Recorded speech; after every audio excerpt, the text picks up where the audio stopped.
Hello, everyone. I didn't mean to hit that just yet.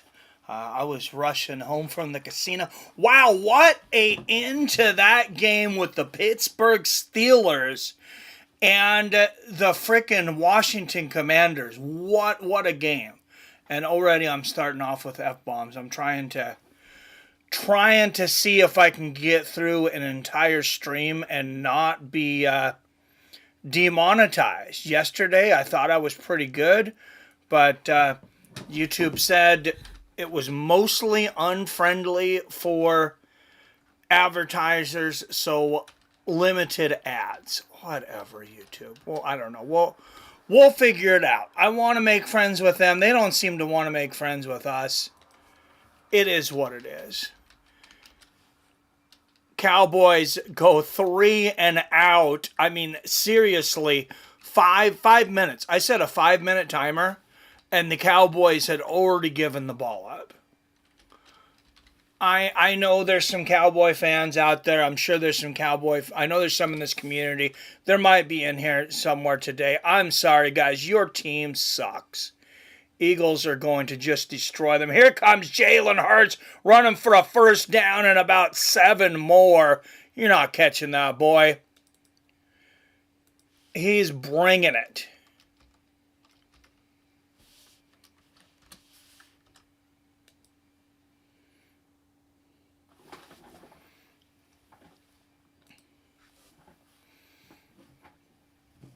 All right, 0-0, but that's a first down for the Eagles. 12 minutes left here in the first quarter. What's up, Daniel Barry? Robert Kerrigan in the house, yes. Let's go, Eagles. Chris Del Castillo, a long time ago, I think you mentioned you had Winco stock from working there. Yes, yes, I did, sir. I cashed it out. I'm willing to share details with you. What questions do you have? There's almost nobody in here right now. So I don't mind answering questions on the air. If there's more people, I tell you to email me or message me, but we're just getting started, so I think you're probably good to ask away. Legal contact on that last play. Let's watch this. This is...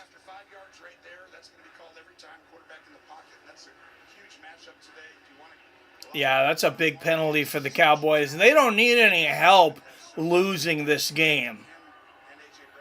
And if you're a Cowboy fan coming in, I'm sorry, it's all in good fun. I'm a Seahawks fan, but, I know we got some Eagles fans in here. My boy Rob's a big Eagle fan, so I thought it'd be funny to have that Eagle for the thumbnail picking up the Cowboy. But it's all in good fun, people. All right, 7 up in the chat early. Make sure and hit that like and share button. Please share this wherever you can. Facebook, Twitter, whatever, wherever it is. Basically, the people we're getting in right now are from notifications and word of mouth. It doesn't seem like YouTube is promoting us whatsoever at this point. Like, I can't even find my own streams through searching. Enough of feeling sorry for myself. Just wanted to explain why it's important to share. And if you do happen to leave the room, Chiefs defeated the Broncos 16-14. I'm going to tell you my betting strategy as far as the Chiefs are concerned here in a moment. But,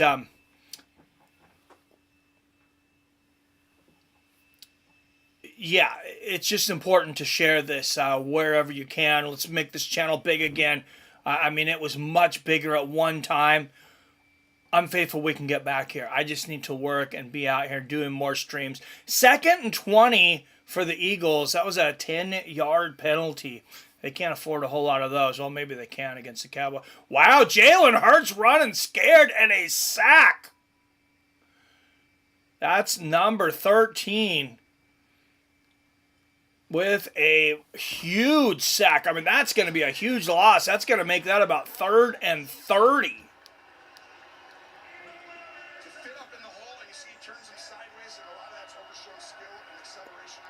Wow. This is going to be a very different defense when you put Parsons out there. That was wild. All right, big sack there. I was wondering, because I recently started working there, I was wondering if it really pays off after about 20 years. Yeah, after 20 years, it really does. I'll be honest, it doesn't pay off the same way it does when I started, because it was, so the stock that they gave when I started, it was not a set amount. It was how good is the company doing. So we would get 30, 40, up to, I believe 60% was the biggest year that we got back in our salary. Like whatever you made. So say you made 50 grand. You got 60% of that back. You got, you got $30,000 in stock. And then whatever it goes up. So now it's 20% of whatever you make. So, I mean, do the math. Say you made $50,000 for the year. It's good that salaries are bigger now. Because that helps for that, which means you're going to get $10,000 for your first year. You're going to get $10,000 back in stock. Your second year, obviously another $10,000, but then whatever that other amount increases, Winco stock's doing incredible right now.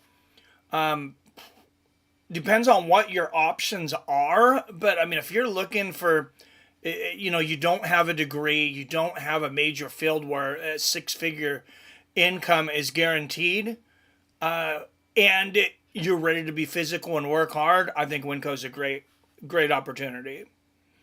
So waiting for your call and sweet talk today, Mike. Sorry, Robert.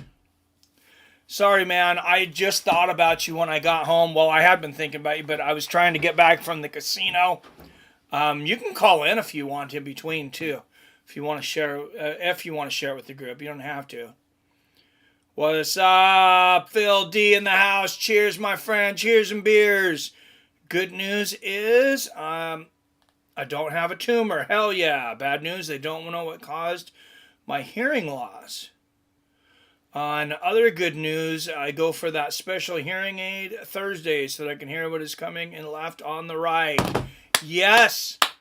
Yes, we are all very happy for Robert. Negative on the cancer. Prayers answered. So happy, brother. And the hearing thing, hopefully the hearing in the other ear comes back too. But that's incredible today with the technology that they can wrap your around from one ear to the other. Can you, Rob? Well, I'll talk to you later on the phone, but I got some questions for you because I have a brother-in-law that he has always been deaf in one ear, and he's been waiting for the technology to kind of catch up. I imagine he's probably on it, but I don't know when the last time was that he checked it. It would severely, really help him to be able to hear out of both ears as well. Thanks, brother. Appreciate it. Hey, no worry, Chris. Hey, thanks for being here, brother. Hell yeah, bobbers. What's up? Jason Kagan in the house. The man, the myth, the legend.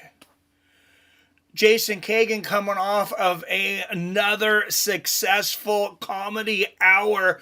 It was riveting. I heard the whole town was either talking about it or they were split about it. But Jason Kagan, talk of the town over there. I think you should expand the show, brother.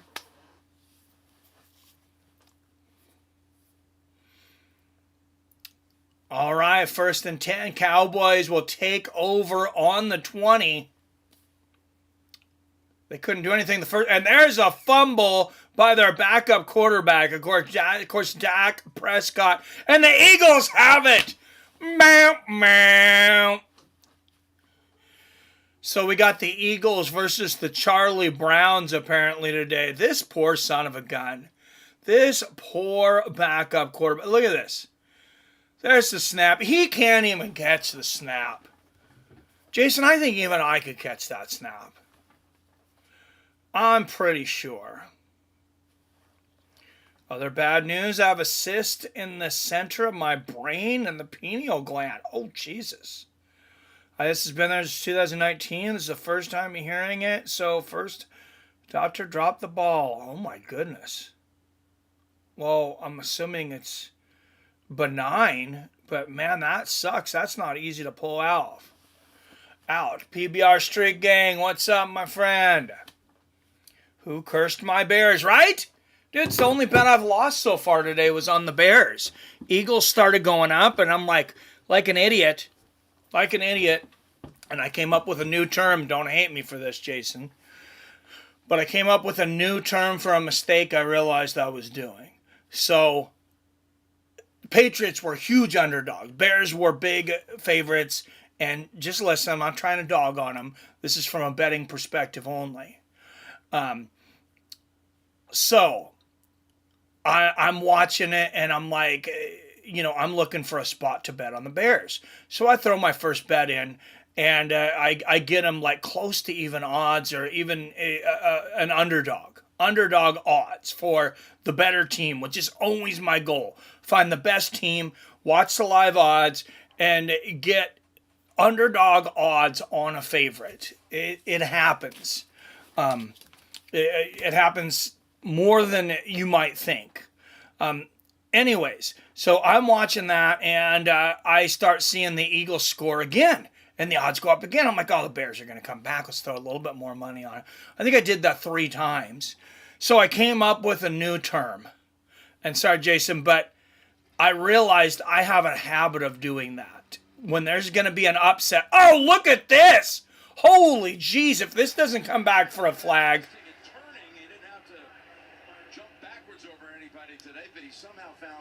If this isn't holding on the offense, Saquon Barkley.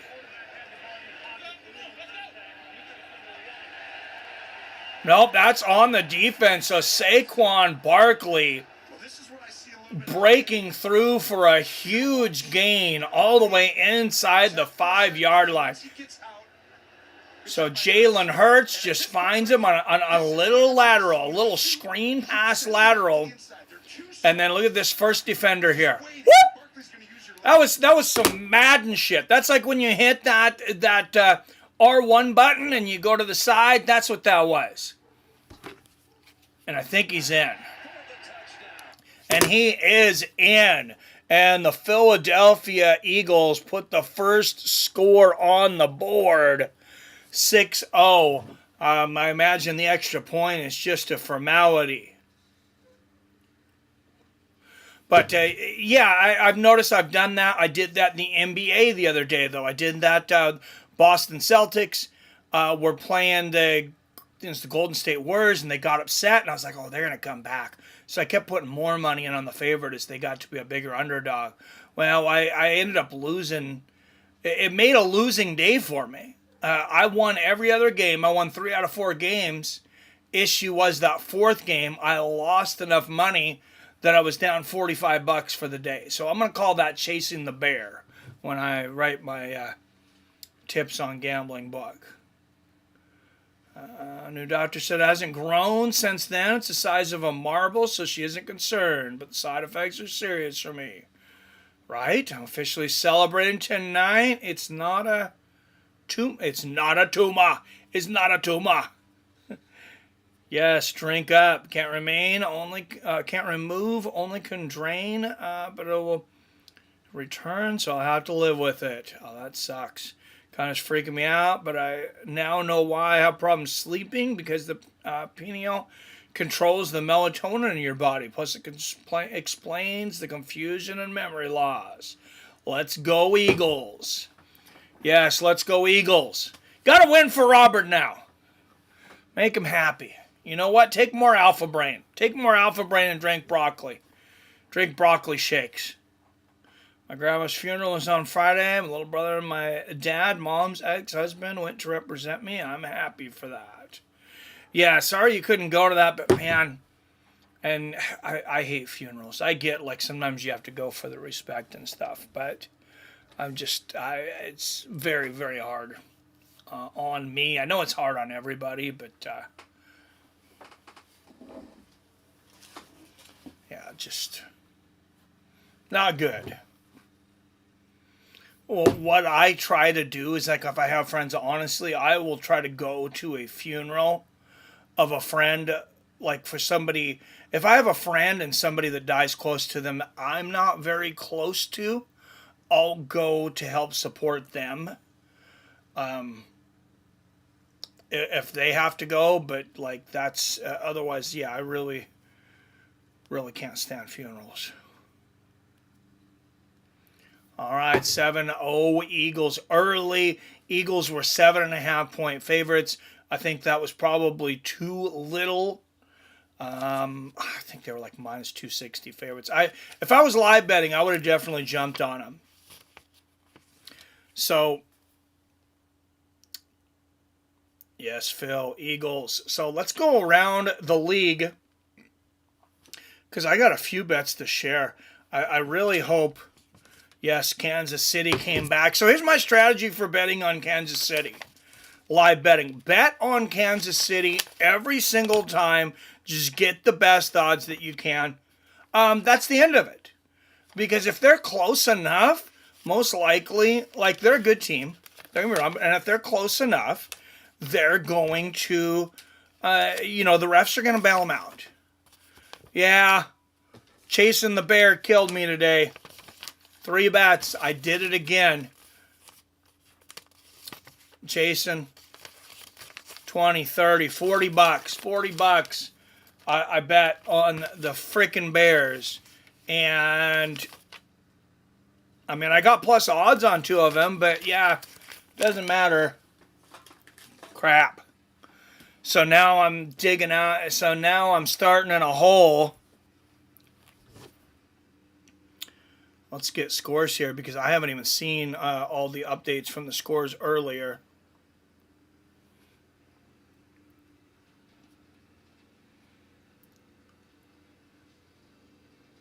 Vikings, Jaguars. I had the Vikings. Saints over Falcons. I did have the Saints. What am I looking for? That's not the one I need, though. I needed Minnesota to beat Carolina. Or not Carolina, excuse me, Jacksonville. Got it. All right. Sorry for interrupting this, but I got to add up my... Oh, and the Steelers beat the Commanders. Russell Wilson was an absolute stud in that one. So we'll see if I made my money back here. That one won 17.5 right there on the Steelers. On the Vikings, won another just 10.43, so basically 10.5. So was that 28.29? There's a Chiefs ticket for 5.32, so 29.34. I need the Bills to win, too. Did the Bills win? Bills beat the Colts 30-20. So I got that one. Where did I say I was? 34. So there's another $10 cash on that. 10.71. So 34.45. There's a $6 one. $10 to bet. Win 6.33 on the Broncos. 45.51. There's another Steelers one. I won 10.5. 61. Oh, I actually did okay, I think. 61. There's another 10.26, and the change will get us up to 72 now. There, and there's two, and there's one on the Saints. Another 20 bucks. And there's another 15 on the Chiefs. So I did okay. 15, 35, 45, 55, 61, 72, 77, 87, 97, 105. 105 bucks. So actually I didn't realize I did that good. I ended up 65 bucks in the positive. So, very happy. Sorry for wasting your time on that. Lost my grandma when I was 16 back in 2001. I miss that lady. Yeah, grandmas are special. That sucks. And here come the Cowboys, and I actually managed to get a first down here. Number 23, Dowdell. Kind of freaked me out, but I know why I have problems. Oh, I already read that. Sorry. So last person to take a picture, they're smiling 2 days before. She went to the hospital. Well, hey, that's awesome. You got the last picture with her, though. All right, Cowboys with the ball down by 7, and they've been playing like the Charlie Brown boys. And that pass goes to only Eagles, and they probably should have intercepted that, but they didn't. 2nd and 10. So back-to-back winning days at the casino, though. I came out yesterday about $75 ahead on live UFC bets for once. Those are usually, a lot of times, those are the ones that I do not do good on. And then, like I said, up where I figure that $105, and $40 loss on the Cowboys, so 65, about $140 in 2 days. All right, seeing a man at PBR. Didn't know my mom's died. Mom's mom died when my mom was 10. My dad's dad died in 2009. This Karen's the last grandma I had, even though she was my stepdad's mom. She's been in my life since I was 15. Yeah, then that's your grandma, man. That's family. All right, 3rd and 4 for the Cowboys. High snap, and he airs it up. Is that caught? No, that's going to be out of bounds. So Brooks can't stay in bounds, but not a bad toss by the backup there for the Cowboys.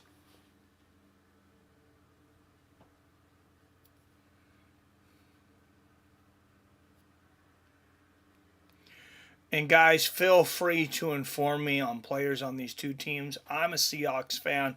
I haven't watched every Eagles and Cowboys game this year, but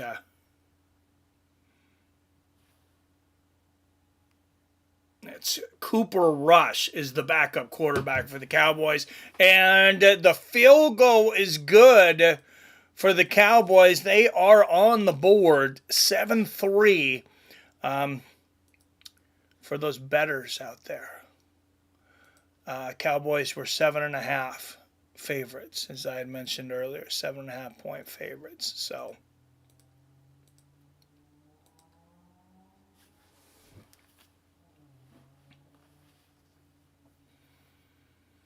yeah, my grandma's 86, and it was real emotional last time, Rob, because I went over there and she didn't remember me right away. And I was like, I was devastated. She remembered my wife. My wife actually talks to her more on the phone than her, even though she's than me, even though she's my biological grandmother. She talks to her every day to have somebody to talk to. I'm not always as easy to get a hold of as maybe I should be. But, yeah, she didn't remember me right away. And then after I was around for a few days, and now when I call and stuff, now she remembers me again. I think she does. Even my mom told me that, she had forgotten her a couple times, and she couldn't remember my sister's kids, her great grandkids. So that made me feel a little better. But yeah, she's dealing with some bad dementia, Alzheimer's. I don't know, probably a combination of the two. I'm not even sure that they even bother to diagnose what's going on anymore. They're just like, yeah, having issues. I don't know what to tell you. And she won't wear glasses. And she won't use a walker. Says she doesn't need a walker, and she shuffles around, and she says she's got perfect sight. She can't barely see a thing. She's constantly calling the wrong people. It's actually kind of funny, though, because she'll get on her phone and she'll see somebody, and it'll say, like, my wife's name's Cassandra, and my brother-in-law's name's Casey. So she'll constantly call Casey and wake him up, because he works super early mornings, thinking she's calling my wife. She started at 82, so she lived a good life, did Tai Chi until the week before she died. Oh, that's awesome. I need to get into some Tai Chi, probably. Just need something to relax me a little bit. My wife says I'm too high strung, and she is correct.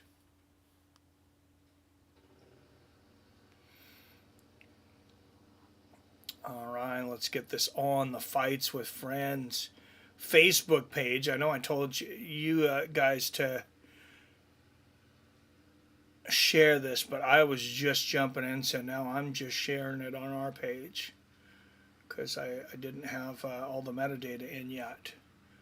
So if you guys could go to the Facebook page, maybe start some chat over there, and I will throw it in our Fights with Friends Facebook chat as well.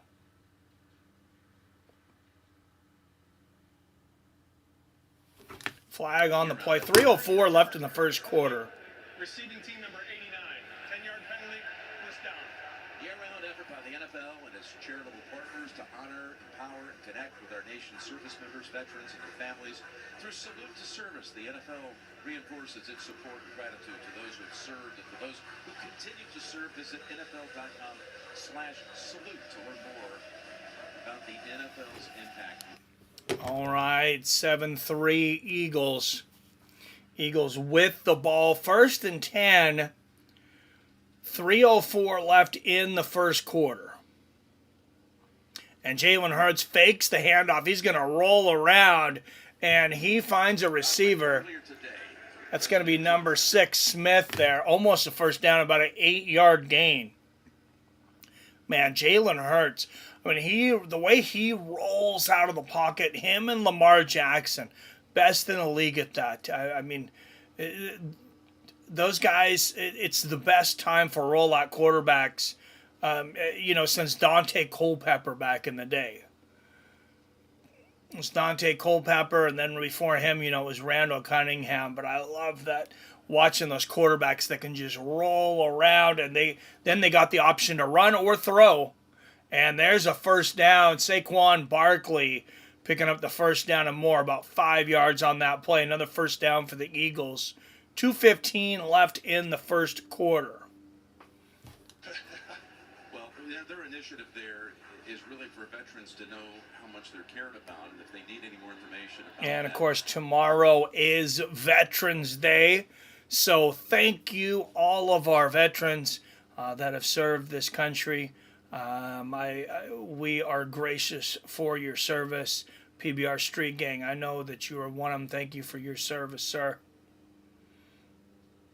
Jalen Hurts back under pressure, and see, here's the thing. Now he can run, and he slides just short of the first down, but that's going to be about 2nd and 2. And see, that's smart. He slid. He probably could have gotten the first down, but he also could have gotten injured. And you don't want your quarterback constantly smashing into guys. Like, he could have ran and played a little smash mouth there and probably gotten the other 2 yards, but I wouldn't want my quarterback doing that. And there is the handoff. Wow, fakes the handoff and finds a receiver, number 88. And A.J. Brown all intact and in action on the field. Yeah, that's exciting if you're an Eagles fan, because this is a really gifted unit. It's like Grukert with, or Goddard, excuse me, with the reception there.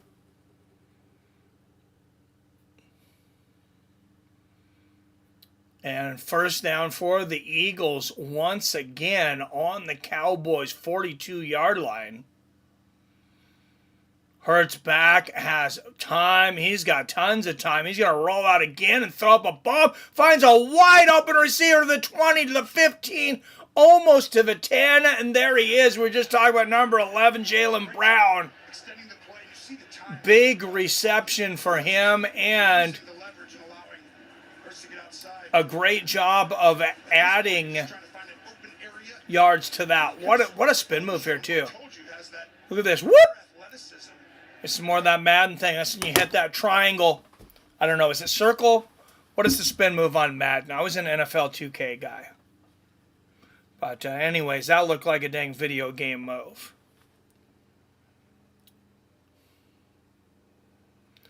So you're texting on Messenger about the game right now? Man, my phone is stoned and high as I am. Oh, that's hilarious. Both my grandpas were in World War II. One was a corporal in the Army, other I'm not sure. Oh, that's awesome. Yeah, my father and uncles on both sides were in Vietnam and some other. Well, my dad was in right after Vietnam, actually. He had uncles that were in. And then my grandpa, my mom's dad, was in World War II and the Korean War. He passed away, though, it's probably 20 years ago. Whoop! That's right, that's right, Robert. That's what we'd say back in the day. And you hit that circle and you spin on NFL 2K is whoop! Then you hit the triangle for the hurdle. I want to run out and get Madden now just so I can play Jalen Hurts. God, that was so fun having that quarterback that could roll all the way around to the outside and then throw bombs. I would play with a bunch of friends on my freight crew. I was running a freight crew in Kennewick, Washington, Eastern Washington. And the graveyard, they would all come over to our place afterwards when we played games. This is, 2001, 2002, long time ago. And I think it was NFL 2K1. They banned me from using the Minnesota Vikings because I would take Dante Culpepper to the outside. And just like you couldn't stop him. If he decided to run, he's stiff-arming people for 30 yards at a time. But what else you would do is you run him around the outside. You wait till he gets almost to the line of scrimmage. And you just throw a bomb, a Hail Mary to Randy Moss. And just like in real life, like that guy would come up with just about everything.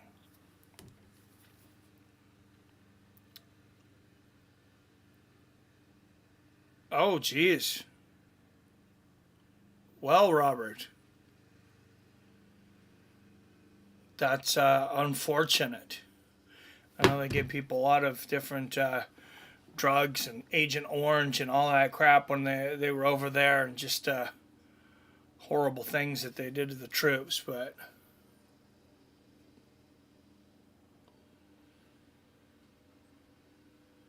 yeah, I don't know if you would have got a medal for beating up an officer. That's the one they don't that's the one they don't seem to take lightly. All right, 1st and 10 here for the Eagles from the 12-yard line. Snap to Hurts, and it's intercepted. He throws right in between two defenders and pays the price. Cowboys with the interception. Trayvon Diggs, that is not a guy you want to throw near. Oh, come on, Jalen. That was a bonehead move. It was Goddard. And this was wide open. And you're going to see Diggs make up ground. And that was just an amazing play by Diggs. There's very few guys in the league that intercept that ball. There's very few guys in the league that break that pass up, much less intercept it. If there's a noble way to get dishonorable discharge, that's it. Your dad sounds like a good dude. Oh, jeez. All right, Cowboys back. Completion. Just about back to the line of scrimmage there, though, it looked like. So 2nd and 10.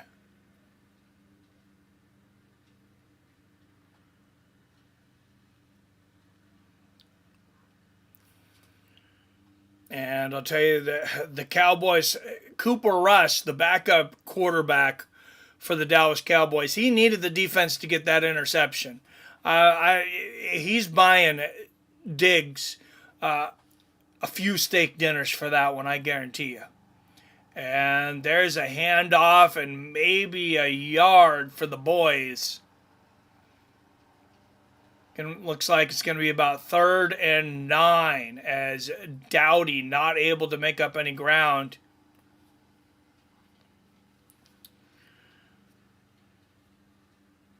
And unless Cooper Rush can do something different than what he's been doing so far.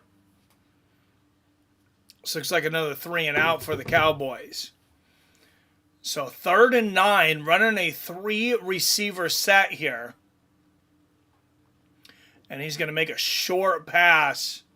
Yeah, it's just not going to happen. Short pass to number 88. Picks up about 3 yards, not enough. 4th and 5. And Cowboys will be forced to punt.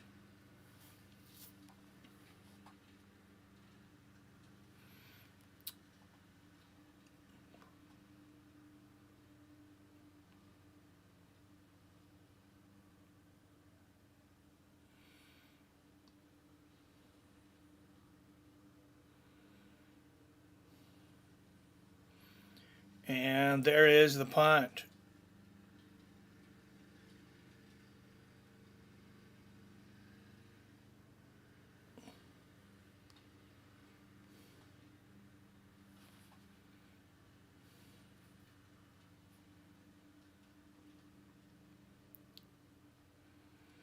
Got stabbed, dive protecting a girl. I didn't know. Only lost movement. 2 fingers. Well worth it.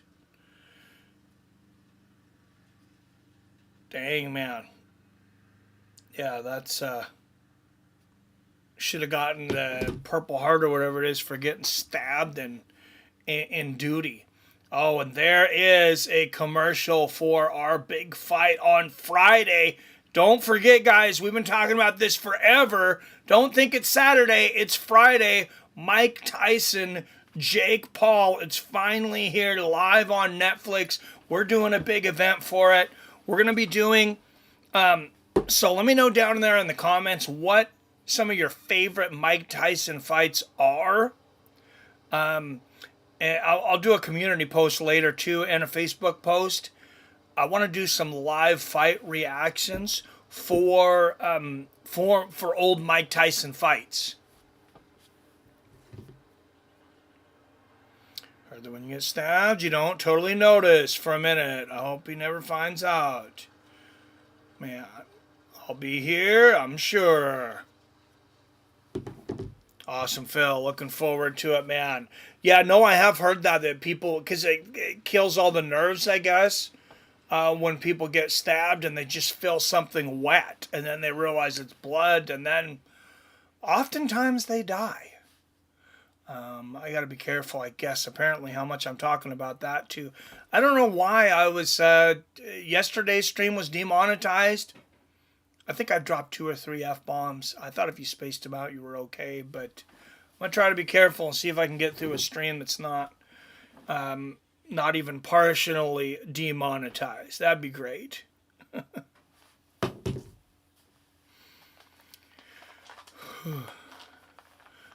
But in the meantime, guys, let's get those donations. Get those donations up to $30 and I'll start dropping some edibles. And then we'll really have some fun. And maybe I'll get demonetized. Maybe I'll get the stream demonetized. I don't know. Might be the odd man out, but I was never a Tyson fan. No, there's quite a few people that aren't. And like Tyson back in the day, like it was kind of honorable to not be a Tyson fan, honestly. I mean, he was a bad dude back in the day. I felt like he's really redeemed himself. I think he's a lot different person then. But yeah, no, I can totally understand not being a Tyson fan. So PBR is betting on Jake Paul. If you need me to place any bets for you, you can send them to GFY. No, I'm just kidding, buddy.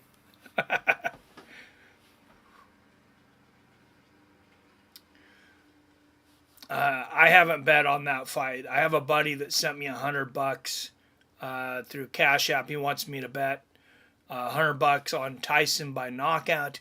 If you're looking at Tyson by knockout, he plus 350. I mean, if he's gonna win, it's probably gonna be knockout. So I was chased after. What did I miss before that? Almost died. Oh, you almost did. I thought you meant your dad did. Chased after the guys in a blazer, but it was a loop, so I ran to end of loop through rock, through windshield, ran back home, asked girl I didn't know to drive me to hospital, my dad's van. Dang, man. Oh, what a reception. Number 83, Jalen Hurts, rolling around the outside again and throwing just a beautiful rainbow spiral.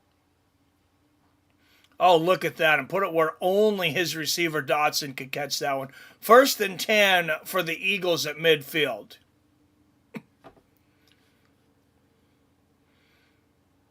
I'm happy, guys. Like I said, up $65 on $66 on betting today. Up about 70 yesterday. Good time. Saquon Barkley getting that one. That's a beautiful stiff arm. That was the R1, I believe, on the old Dreamcast. Or it was just the R button because there was no 1 and 2. You hit that R button and do that stiff arm and just push defenders right over. Can we see that play from last week, Jim? The incredible one. Can't see it enough, to be honest. We'll start. Offense number 51. 5-yard penalty. Second down. Just when you think you've seen it all, the Hail Mary we had. All right, so offensive penalty there on the Eagles. And here is a play from last week. Saquon Barkley just doing amazing stuff. Look at this. He jumps up in the air like a slam dunk contest, literally jumps over an entire player. He straddled over the dude's helmet with his legs. That was insane. Absolutely insane. Dude is just a maniac.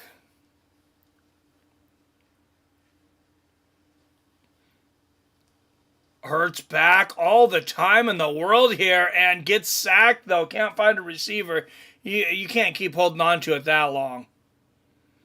Left hospital, hitchhiked, found girl, asked where dad's van was, said left in hospital parking lot, keys hidden, she gave me a ride back to the van. Dang. Felt he was a straight maniac, that's for sure. He's a stoned teddy bear now, mostly. Still see that glimmer in his eye, like a shark when blood is in the water. Right, man? Yeah. Oh, I hear you, man. That's my dad. I still don't want to piss that guy off. We should do a Mike Tyson ear edible. Not sure the dosage. Oh, yeah, I should get some. They're only 10 milligrams. They sell them here. Yeah, they sell them at the shop I go to. So, yeah, that's a good idea. Dying to try them, PBR.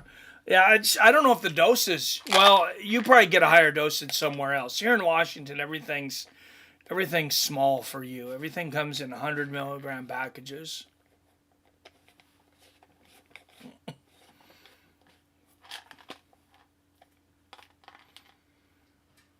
All right, 7-3 Eagles. 10:06 left here in the second. Eagles were driving down the field until Jalen Hurts gave up a big sack and then that penalty. So they are looking at 3rd and 17. 10 milligram Tom. That's me, man. That's me. 10 milligrams and I'm good. I was getting up to about 20. And then I took a tea break when I was in Disney World because obviously you can't have that stuff in Florida. And I took a tea break of a week. And it's also about, for about 2 or 3 weeks, I only took it 2 or 3 times. And yeah, my tolerance is back to where 10 milligrams and I'm really good. 4th and 17 for the Eagles. Wow.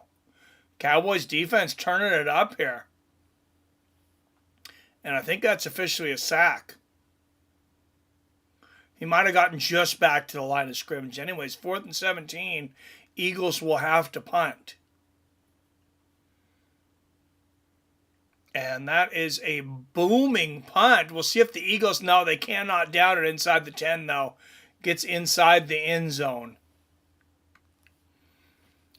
So I'm snacking on just a little bit, just a little edible, guys. Just take the edge off a little bit.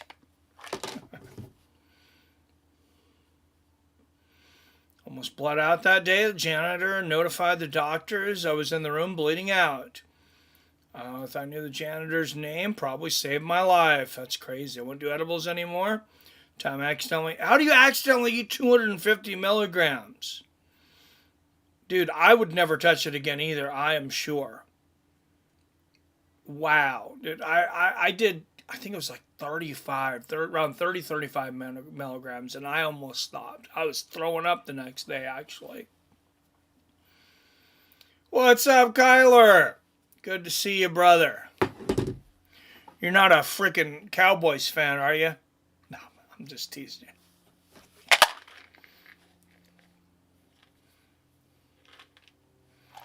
We're Eagles fans today, though.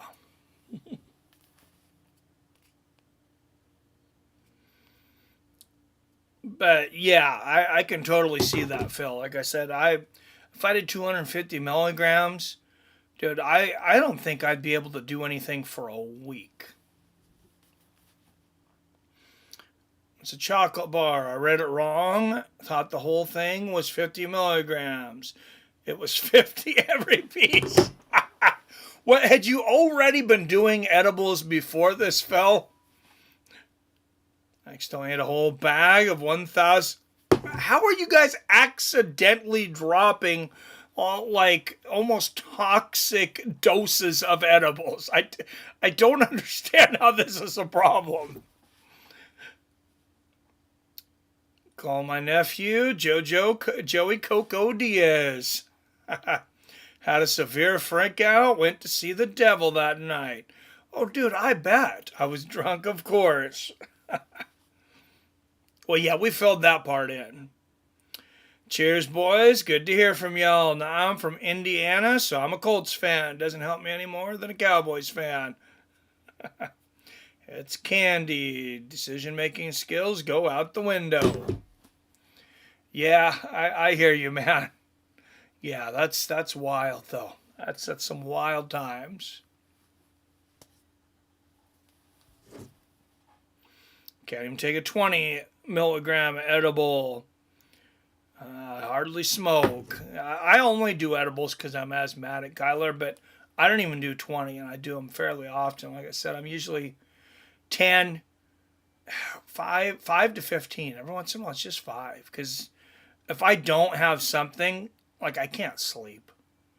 I'm sure I have sleep apnea, but I just have not gotten to the doctor yet, and I really don't want one of those stupid breathing machines. So, we'll take the penalty here. Had 5 completions for only 12 yards, and again, the story coming in. All right, flag on the play. Has this severe hamstring injury, off the bone, they say, and he's going to be seeking a second opinion in New York this week. Illegal use of hands to the face. Defense number 27. 5-yard penalty, automatic first down. They haven't IR'd him yet. You kind of get the feeling they're going to just wait to see what happens in New York. All right, guys. So I got an idea on halftime. So try and make your story less than 5 minutes. But think about it now. Everybody, I want you to call in and give me a detailed story of a time where you got too drunk or too high inebriated, and what the experience was like and what happened. I'm sure you guys are going to have some good stories. Smoke a lot, but edibles are a different animal.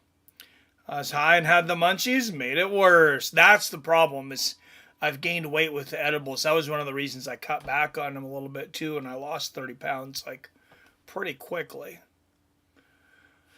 Cowboys 2nd and 11, hand it off, and that's going to be about 3, 4, 5 yards.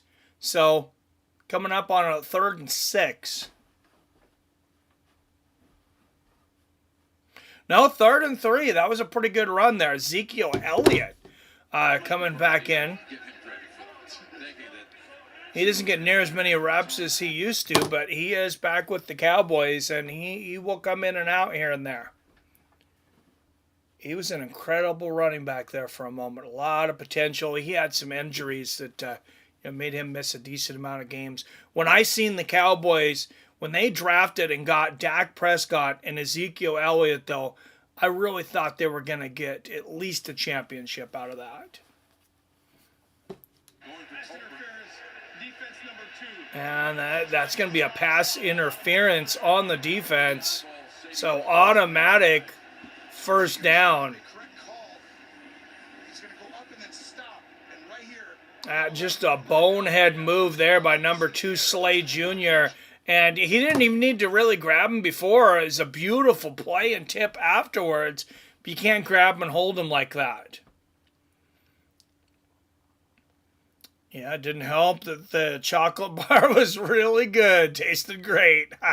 And there's Ezekiel Elliott back in there. Stopped at the line of scrimmage this time. 2nd and 10 for the Cowboys. 7.5 left in the second quarter. Smoke 2 ounces a month, but edibles are a different breed. I'll tune into this game. What's the time you have? Clock should come up here in just a minute.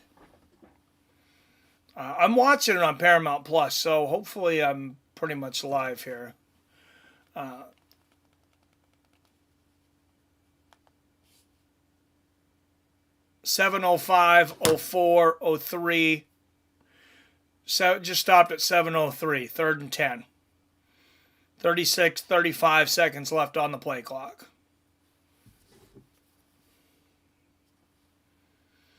Yeah, for the people wanting to watch, you can watch along on CBS and on Paramount Plus. I like the Cowboys. We'll cheer for any team that fights a friend groups like. Well, thank you, PBR. What a sport.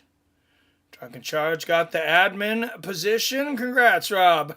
No, Rob's been an admin for a while, actually. I live life dangerously, Kyle. And then I wonder why YouTube doesn't like me. And when I make admins like Drunken Charge, with names like Drunken Charge. Oh, 4th and 1. I think Cowboys might go for it. They might just look to draw the Eagles here. Oh no, they went for it, and it looks like they got it. That was fantastic. Wow. Job by the coaching staff and the team of executing it there. Mike McCarthy very prepared for situational. But look at this is little guys. Yeah, that was just a QB rush, and especially to give that chance to a backup quarterback on the QB sneak. That was ballsy. All right, Cowboys are the new set of downs. But if you guys watched the Pittsburgh-Washington Commanders game earlier, you'll know Pittsburgh actually ended that game.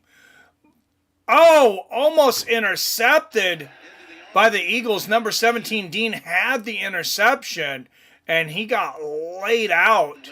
Well, this ball, it comes up. He tries to stop because CeeDee Lamb slipped at the top of the route. So Cooper's in rhythm. Yeah, CeeDee Lamb slips at the top of the route. Cooper's already throwing. Then it's tipped. Slightly tipped by number 58, Hunt. So drunk duck incoming. Yeah, Hunt got a pinky on it. And then, yeah, that was almost intercepted. Good defensive play by the offensive player. Handoff there to Ezekiel Elliott, picking up some steam, turning back the clock. Excuse me, that's Dowdle. That's not Elliott, that's Dowdle, number 23. That's why it looked so fast. That's a 19-yard gain there. 1st and 10 for the Cowboys at the 30. And Cowboys fake the handoff. Find a receiver. That's number 87.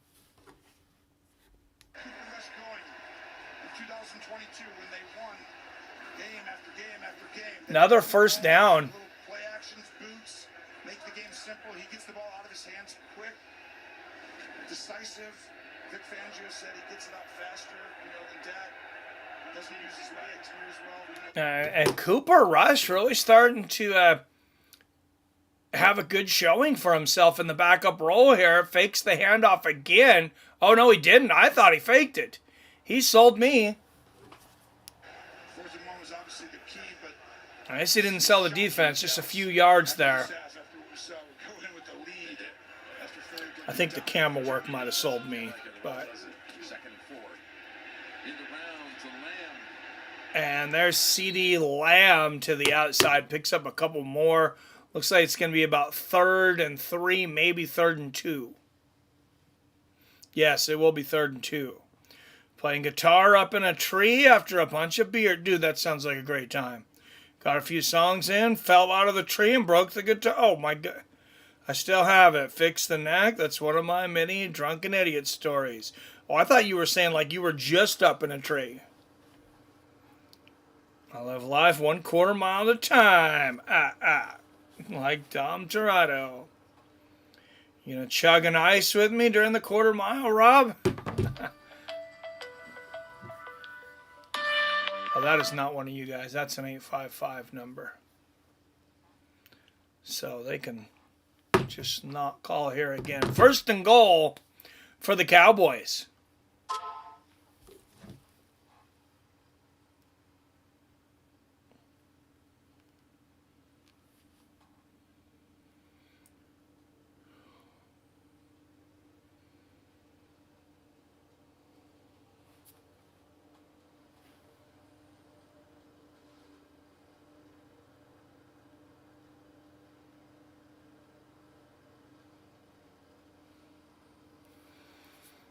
And there's a run and a fumble in the end zone, and Philadelphia has it. There is a flag on the play. Huge call who this is on. But wow. Holding. Offense number 87. That penalty is declined. The result of the play is a touchback for the first down. Touchback.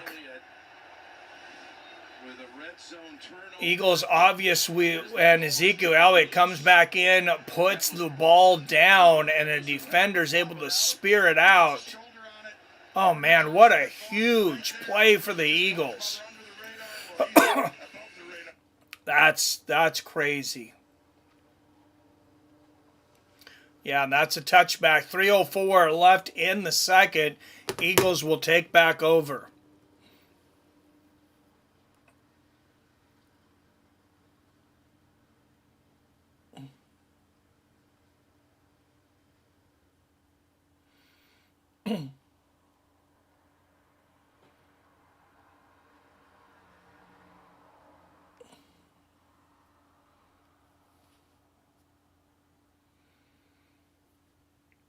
Shot of Patron, swerve straight.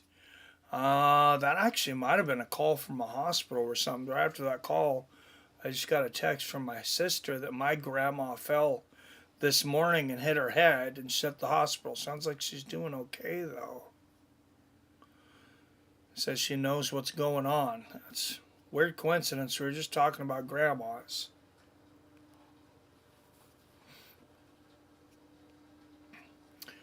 All right. 7-3 Eagles. They will take over with the ball nearing halftime here.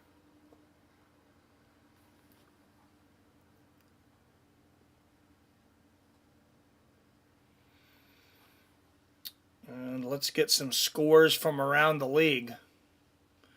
Chargers up on the Titans 13-7 at the half.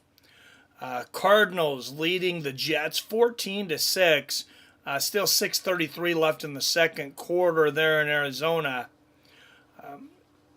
So those are the only two games going on right now. But earlier, the Carolina Panthers defeated the New York Giants. That was that early Munich game, 6:30 in the morning on the West Coast. You know I didn't watch that. Chiefs squeak by the Broncos 16-14. The Steelers in a heck of a game. Russell Wilson throwing an incredible rollout touchdown pass and then drawing the Commanders. So they won 28-27. So Steelers were up by 1. And it was 4th and 1. And they came out, and instead of punting, they came out like they were going to go for it. They got Washington to draw offsides, and that ended the game. That made it to where the Steelers were able to run the clock out. Washington had no timeouts remaining.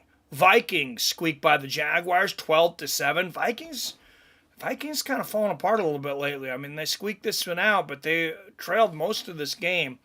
New Orleans Saints hold on against the Atlanta Falcons 20-17. There is a bomb from Jalen Hurts. He overthrows everybody. And there's a flag on the play. I don't know where Hurts was thrown. If he didn't draw a flag, Maybe the receiver was held. If that's a pass interference. Holding. Defense number 21. It's a 5-yard penalty. No, it's just a 5-yard penalty. Defensive holding on the cornerback Carson. It's a stop and go. Oh, he grabbed the jersey. That seems like that should have been more than a 5-yard. Your motion gets out, you got one That's ball. why that's why he couldn't get to the ball. Against the I was wondering why Hurts overthrew him by so much. Well, that's why. He was grabbed by his shirt. Other games around the league, 49ers were a huge favorite against the Buccaneers, squeak by 23-20. Buffalo Bills defeat the Indianapolis Colts 30-20. And New England Patriots with a huge upset over the Chicago Bears, 19-3. We should do a beer shot challenge. For every year you've been alive, take a shot, see how stand at the end. But I can do 45 in less than 2 hours. Who is with me? I don't know about that. Let's not try to give ourselves alcohol poisoning in the span of a game. Second, I know I can't stop you though, Robert. 2nd and 9 for the Eagles. And they are on their own 24-yard line. Hurts back. Has time. Knocked out. That's a fumble. And the Cowboys recover it. They're going to run it into the end zone. That might be a touchdown. If it's not, they're going to have the ball on the 1-yard line. Yes, 1st and goal. Wow, what a wild game.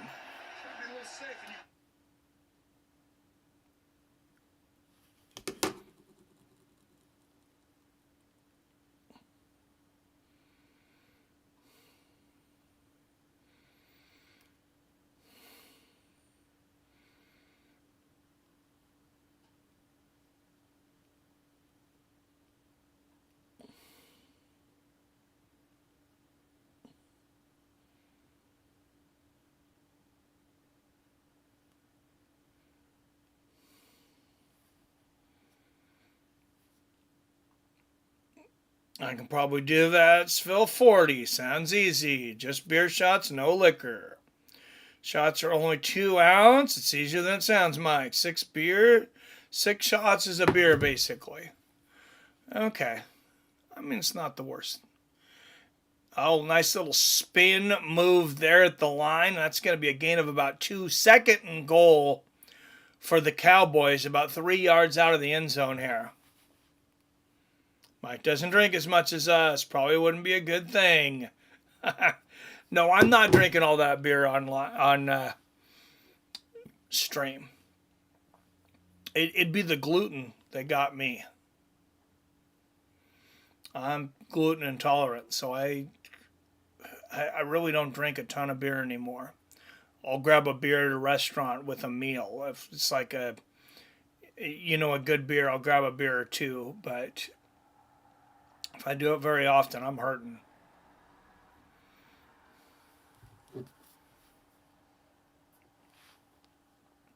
Yeah, I'll stick with the edibles and whiskey. That sounds like it should be a country song. Now that it's legal, I mean, I think I should put that in my ID book. Or write me a country song. Maybe I'll sing it on here. Edibles and whiskey.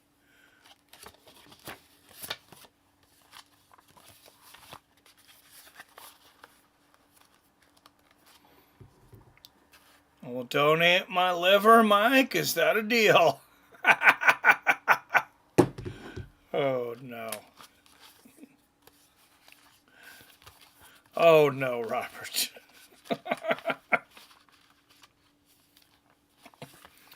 We want you to live. I'm trying to help you live longer, and you just... I don't know, man.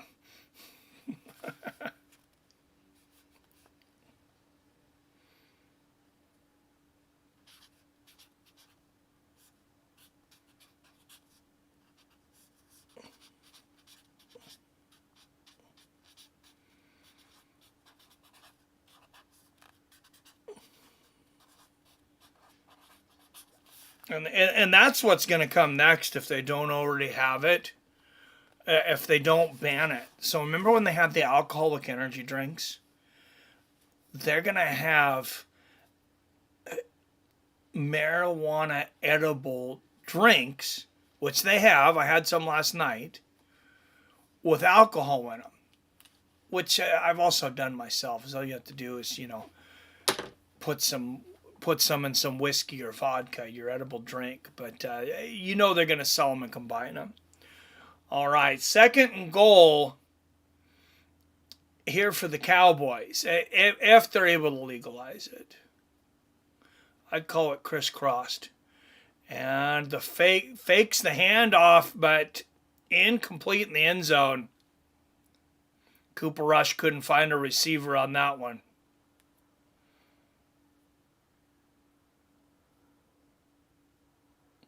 Cooper Rush has got that Midwest quarterback look, or like that Wisconsin look, with the mustache and beard, the red he's got and everything. He does not look like a Dallas guy.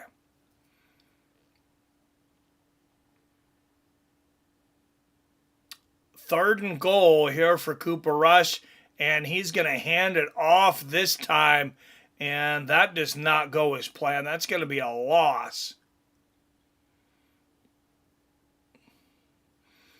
And 4th and goal for the Cowboys. They're going to be forced to kick a field goal if they can't, if they can't draw somebody off sides. What a tackle there from number 98, Jalen Carter, for the Philadelphia Eagles. That might have saved the touchdown there. I'm going to assume they do not go for this on 4th and goal here. But Mike McDonald's is an aggressive coach. So, no, they're just going to kick the field goal. I thought they might show it to try to draw him off sides. But Brandon Aubrey will kick the field goal. He made one earlier from 46. This should be a chip shot.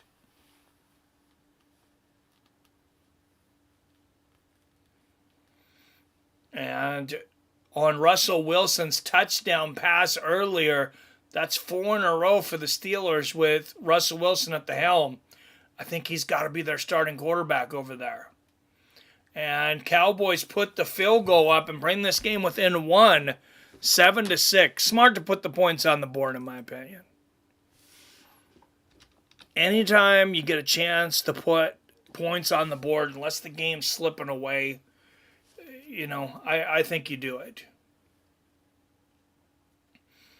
Fook, I'm drunk and you love it. Oh, jeez. We don't die, we multiply. I'm Gemini. Oh, my God, Robert. Oh. Robert, little do you know, I'm not even streaming right now, and this is all in your mind. There's not even football on right now. It's Monday. It's Monday. I'm at work. Some of these guys are actually sleeping. And this is all just a figment of your imagination.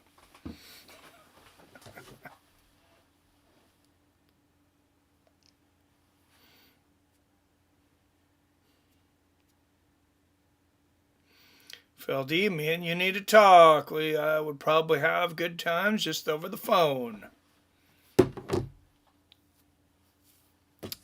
All right, anybody going to call in?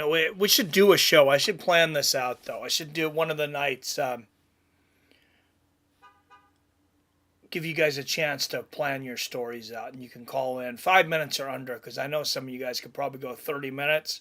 I would enjoy it, but once calls go over like that 5 minutes, you really start losing viewers. Especially if people come in that, don't know everybody. All right. Who's everybody's favorite NFL teams in here anyways? I know Robert's an Eagles fan. I believe PBR is a Cowboys fan. You know I'm a Seahawks fan. Probably, dude. Probably. Well, no, we need to have another Fights with Friends get together. I'll plan it again, but more than one person's got to show up this time. Mike, anyone reaches out and asks my number, give it to him. I don't mind.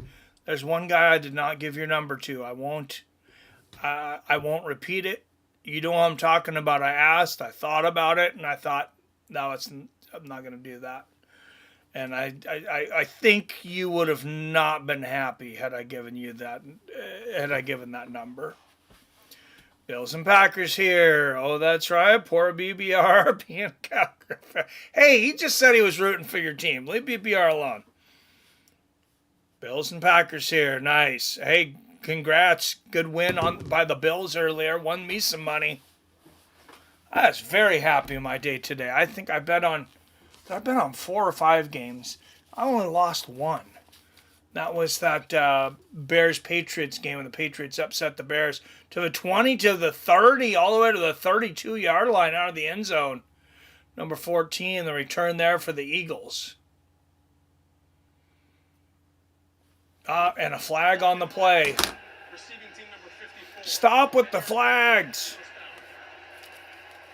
Hey, we got the Verizon halftime report coming up. JB. So I won on the Chiefs. That's one team. I had a few bets on them. I won on the Saints over the Falcons. That's 2. I won on the Vikings over the Jags. That's 3. Great show today. We're excited. Steelers over the Commanders In Buffalo. was 4. Bills over the Colts, so 5. Yeah, I actually bet on 6 games today and won 5 of them. Knock on wood. I don't want to jinx myself for next time, but man, that was that's definitely one of the best days accuracy-wise I've had. Not the most money won, but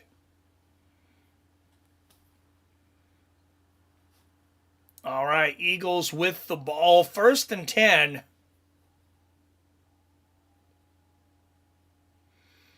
And there's the snaps to Hurts, and he releases it quickly, finds number 11. That's Brown again, Jaylen Brown with the first down. Jaylen Brown going downtown, first down. 1:38 left in the second. Excuse me, A.J. Brown. I don't know why I said Jaylen earlier. Oh, it's Jalen Hurts probably.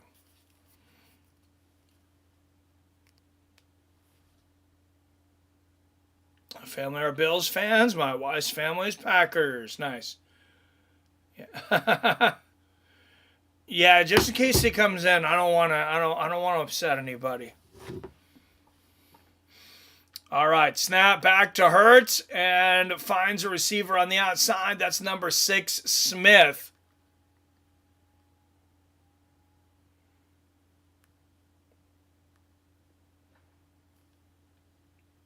I deleted that for our own good, Robert.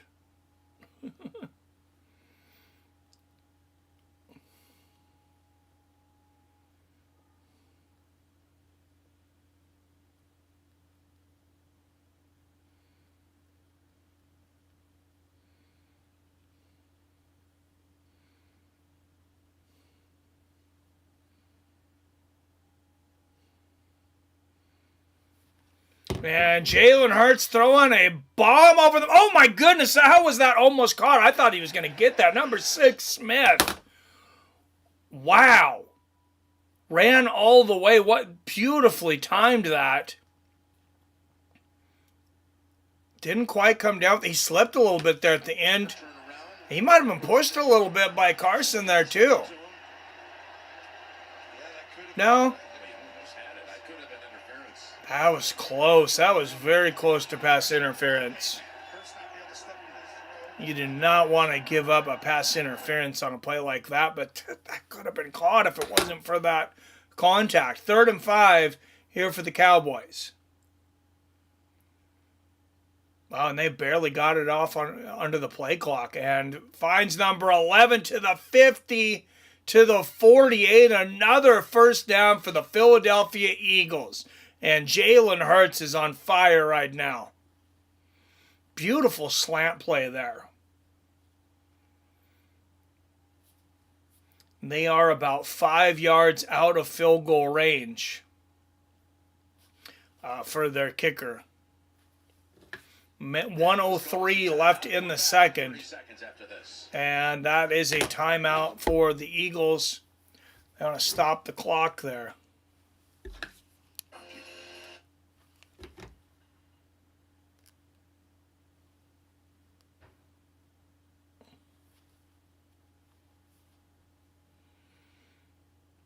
Only thing wrong with football is it's not MMA. True PBR, true. Definitely my second favorite sport, though. If I'm not watching MMA, I'm watching football, right? And vice versa.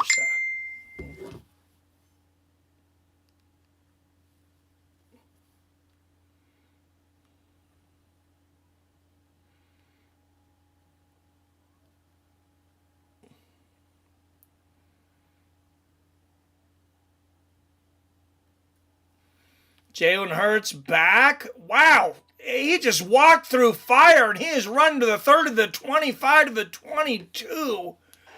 They look like they had him. He finds just the smallest of seams and it gets like a 25-yard run out of that. And 1st and 10, all of a sudden the Eagles are in business from the Dallas 23-yard line. They're no longer thinking football or field goal. They're thinking touchdown. And Hurts with another quick one there to the 20 all the way to about the 14-yard line.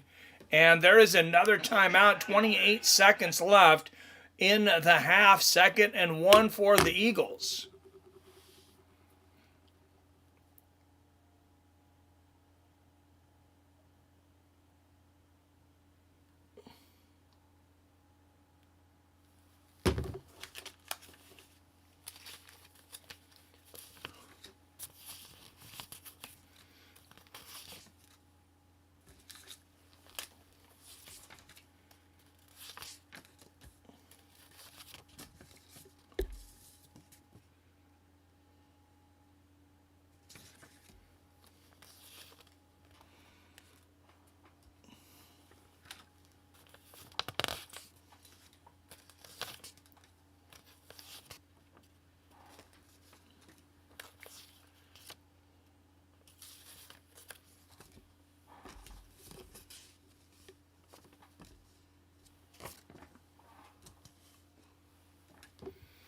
And Jalen Hurts finds number 88 in the end zone. Touchdown.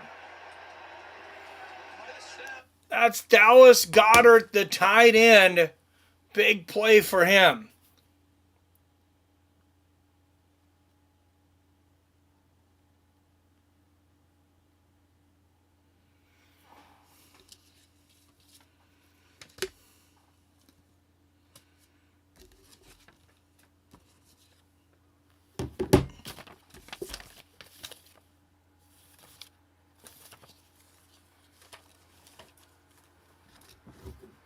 And the extra point is good, and the Eagles are up 14-6. Just 23 seconds for the Cowboys to put points on the board. I imagine they may just take a knee. That's not a lot of time. And depending on where where the kickoff return goes to.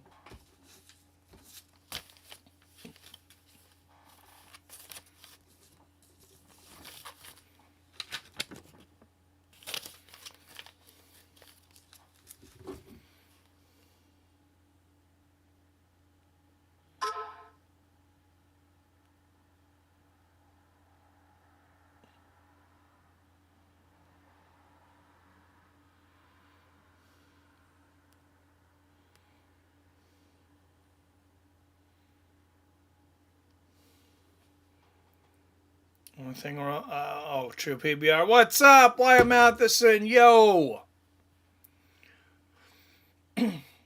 I was sharing my new strategy earlier with everybody, Wyatt. My Kansas City Chiefs strategy. Bet on the Kansas City Chiefs. Get as good odds as possible. And you'll win money. Like, that's the whole strategy. Because if it's close, referees are most likely gonna push him over the hump. Referees love those Kansas City Chiefs. And think with all that protective gear on, that punching and elbows would be allowed. Oh, did I miss some? Oh, because they were talking about MMA. You would think that it's not the biggest thing, but somebody throws a punch and yeah, that's an automatic ejection. Wow. What a play. Doing a great job of breaking it up with Brooks trying to make the catch. Well, he's played. I thought Brooks had a reception there. Man, he was high up in the air, too. Beautiful play there, or beautiful pass there from Cooper.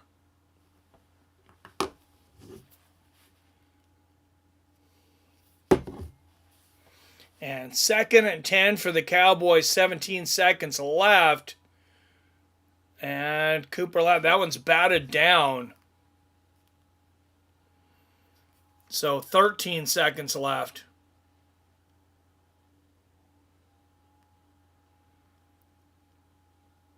We'll see if Cowboys will just take a Hail Mary shot at the end zone here.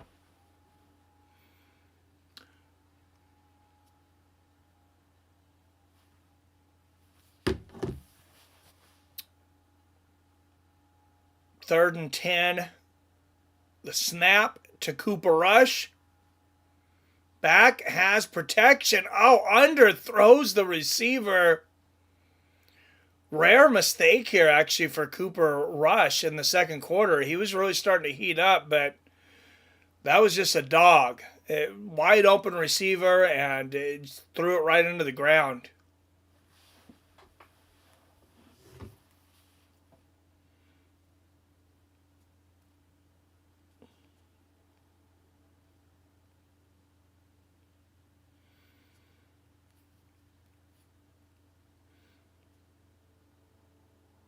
How are the Eagles looking, Rob? I have expected them to be up by 2 or more touchdowns at this point. So did I. They're struggling, but they're usually a second half team. All right, Cowboys will punt with 8 seconds left in the half. So that should be the half. Lands on about the 12-yard line. 1 second left in the half. I am almost positive the Eagles will just take a knee here. You don't want to back up into your own end zone and risk fumbling the ball and giving up a boneheaded touchdown. What about Tampa Bay, though? Wyatt, did you see that? San Francisco was well over 3-1 odds. Well over 3-1 favorites.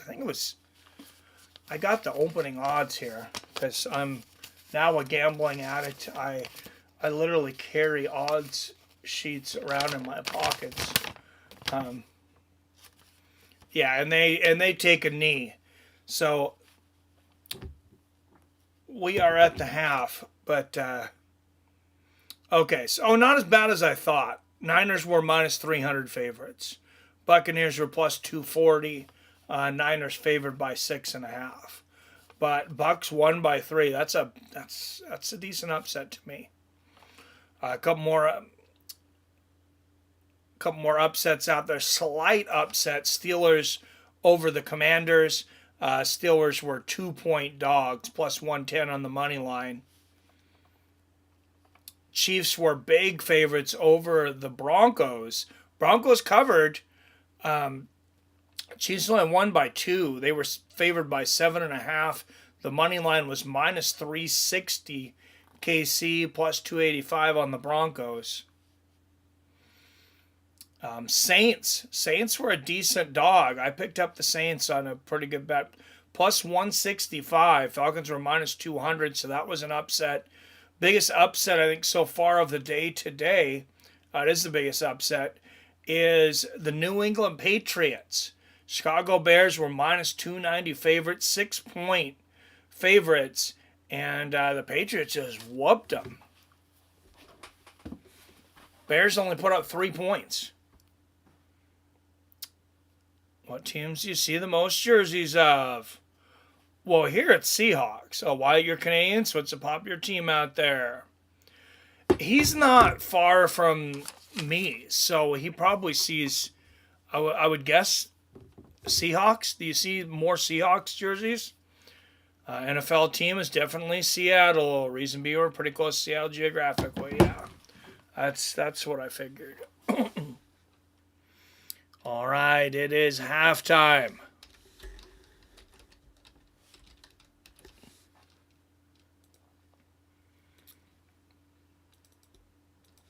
And if anybody wants, we can take some calls.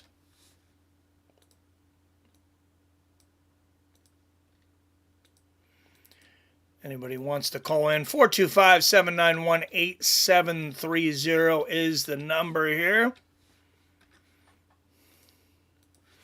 Can talk about football. You can talk about the Mike Tyson-Jake Paul fight coming up. You can talk about John Jones and Stipe on Saturday, or or whatever you want to talk about. That's what I thought. BC. And if you don't have a team near you, why wouldn't you just root for the Seahawks? Just makes sense. Bears offense is AIDS. I have their number one wide receiver, and he might as well be getting passes thrown from me. The whole offense is a disgrace. They're stacked at wide receiver too. Dumb AF. Yeah, that's a weird one. Jason was in here earlier, and he was upset his Bears lost. And then I think I upset him. I wasn't trying to, but I was saying, hey, it's the only bet I lost today. Hey, we're here with PBR Street Gang. What's up? Hey, how you doing, buddy? Hey, doing good, man. How are you? I'm trying to hang in there. But, yeah, I was going to see, are you like, I don't know how to say this and it come off wrong, but are you genuinely looking forward to the Tyson fight, or is it more of the spectacle for you? A little bit of both. I am curious. I mean, part of me just wants to see a 58-year-old guy get a knockout. Yeah, I get that it is a spectacle. You got a guy who was a YouTuber and a guy who was heavyweight champion, a generation ago, literally. But, yeah, I'm looking forward to the spectacle, and I'm crossing my fingers that we also get a good fight. Yeah, I mean, I would, just on the old guy factor of it, because I'm pretty up there myself. It would be really cool to see the older guy pull it off. I always kind of root for the underdog a little bit on that type of stuff, unless it's somebody that I really am a big fan of. Yeah, no, me too. A lot of times. Hey, George Foreman did it against the best heavyweight in the world. He was only 45, but still. Right, yeah. I was it would probably have to do with my father. My father, we only had 2 channels when I was growing up, black and white TV. Yeah. So whatever my dad wanted to watch, that's what the family watched, and he was a big time Sugar Ray Leonard fan. He would watch a lot of boxing. Yeah. Back in the day, and he really liked Ali up until Ali dodged the draft, and then I think Dad almost broke the TV whenever he would see. Like one time, He almost broke the TV. Well, Dad was in Vietnam, and so anybody for whatever reason dodging the draft, whether it be for I won't go there, but it's just yeah. Oh, my great grandfather hated Ollie too. He couldn't stand him. Yeah. Dad would literally throw stuff at the TV whenever Ollie would come on. But one of his favorite boxers was Sugar Ray Leonard. So I grew up being a big Sugar Ray Leonard fan. Oh yeah, Sugar Ray was he was a great one. I got to meet him. I don't know if I ever told you that. I got to meet him over in it's called it's a little place called Toppenish, but it's by Yakima, Washington, Eastern Washington. They had a Friday night fights there, and there for a while, for a couple of years, Robert probably remembers, they were calling it Sugar Ray Leonard's Friday night fights, and he showed up there in Yakima. And the reason I tell the story is funny is we're watching, we're at the weigh-in the day before, and we're watching these guys like set up a sound system and doing all this stuff. And I see this guy, and he's just literally like in sweatpants and a red shirt and stuff. I'm like, that guy kind of looks like Sugar Ray Leonard. And it was hilarious. He was like setting up the sound and doing everything with everybody. And then, changed into something a little less casual and gave everybody autographs, and then of course the next day at the fights he was in his patented suit and tie and everything. But it was kind of cool to see him, down there with the regular guys too. I mean, literally setting up the sound system. I thought that was awesome. Yeah, that is awesome. I mean, what would you say, like, for myself, it would have to be like any of the people that I actually got to shake hands with in Vegas. But who would you say is the most famous person that you ever got to actually shake hands and talk to for a sec? Oh.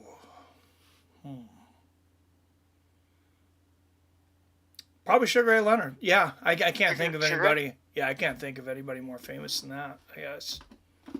Yeah, it would be those. Let's see. Yeah, it would probably. I don't know who out of Stefan Struve, Dan Henderson, and JDS is more famous. I would have to say maybe Dan Henderson. Yeah, Since that was awesome. But I was actually going to ask you, Dan Hardy put out a question poll, and I thought it was pretty interesting. And I was wondering since we have some extremely knowledgeable people in the chat with us, his question over on Twitter was, and I'd never call it X. X is just the most stupid name ever. Me too. I call it Twitter also. His question on Twitter was, who do you prefer to see John face? Aspinall, Pereira, or Ngannou? Or fourth one, your pick. Yeah. If you're asking me, I mean, it would be Ngannou, but that's not going to happen. So it'd be Aspinall. What about you? It would be Pereira for me, but a lot of the guys that I follow say that Pereira wouldn't stand a chance against Jones, and I don't know. I disagree. I would have to see.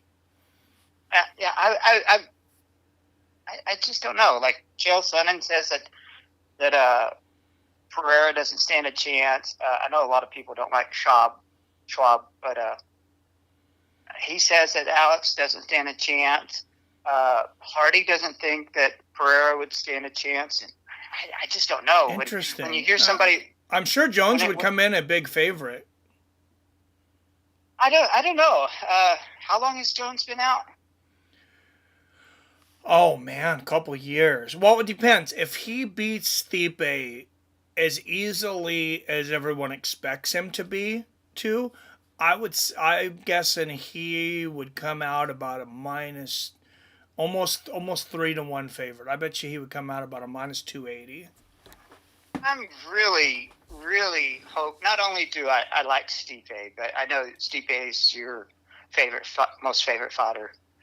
I'm really hoping that Stipe pulls it off. I would. I'm gonna be so happy. Like I said, I don't know if you heard me, but if Stipe beats Jones, we're gonna take the live stream from the computer to my phone, and I'm gonna buy some fireworks, and we're gonna go out here and light the street up.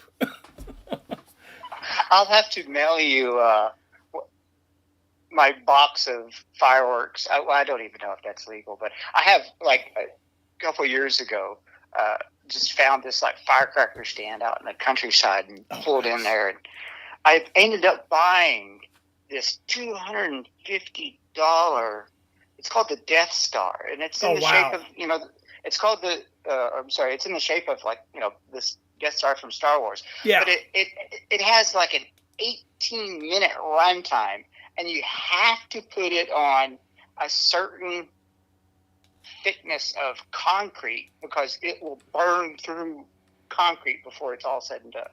Oh, wow. And that's wild. Happy. I was so happy when I bought it, and obviously made the mistake of showing my wife, and she just immediately took it away from me. She's like, no, you're not going to do this in the city limits. Oh, man. Oh, see, it's not a problem here. Like, there's fireworks for everything here. I'm sure you've heard them on air. Like, The Seahawks aren't playing this week, so we probably won't hear them.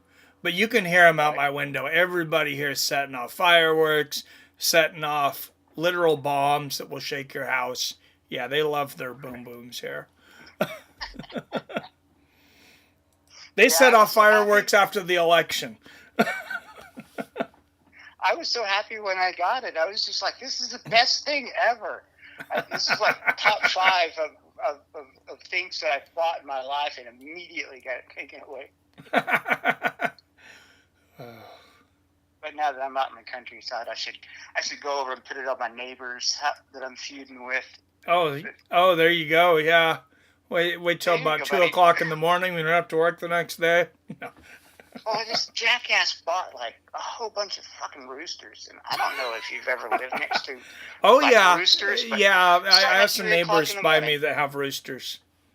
Oh gosh, it's the most annoying thing ever, especially for somebody like me that's. Oh, they're so loud. So loud, so freaking loud, so freaking loud. Yeah. I'm just like, dude, man. Yeah, and then that gets the dogs going, and then you're really in trouble. Exactly. Yeah. Exactly. It's just like, man, I moved out here to have a little bit of peace and quiet, and you just completely wrecked it. Oh, Robert's got something to say to you. He says, PBR, I'm going to Texas for Christmas, the 18th through the 29th. Maybe we can meet up. I'll be in the San Antonio area. More exact, Saquon, Texas. Yeah. I'll meet up with you and have a beer. I'm not living down there anymore. I'm up in Tulsa, but I'll come have a beer. Nice. Might be easier to. Are you flying in? Is he flying into San Antonio or driving? Oh, I'm sure he's flying, right, Robert? I'm sure he's flying. And Wyatt says he thinks that Jones will be even a bigger favorite than that, probably minus 350. Could be. Yeah, I've listened to a lot of people. You guys obviously, and I consume a lot of MMA, and I've had this conversation with some pretty knowledgeable people, and I've always thought that out of the two people, like there's kind of two camps. The guys and gals that think John Jones is the best to ever step in the ring, and the other people, which I'm part of the latter group, thinks that Mighty Mouse is the best fighter to ever do it. Yeah, I just have such a hard time answering that question, because it's like, well, you can say, well, what if he wasn't on steroids? There's no way to know that. So right, yeah, because he did it, and I don't know, but I don't think that like I watch Mighty Mouse's gaming channel, and I don't ever participate in it because I don't play video games anymore. But I watch a lot of people through his chat and whatnot. He doesn't strike me as someone who would do performance-enhancing drugs like Jones. No, and I don't. Yeah, I don't think he did. I think just cutting down to 125 pounds is. You're gonna be very ripped, and then he went up to 135 over there and won championships. But I seen that Wyatt. He says Jones, GSP, and DJ are the primary picks. Yeah, I think that's pretty much everybody. I like to put Anderson Silva in there too. I guess I know it's hard to put him above any of those three guys, but Silva's got to be number 4. Yep. I would agree with. I would agree with that. I mean, any of those guys, but I'll go ahead and let you go, Wyatt, saying the second half is underway. But hope everybody's doing well, and yeah. All right, thanks, PBR. Appreciate you. PBR Street Gang, everyone. Later.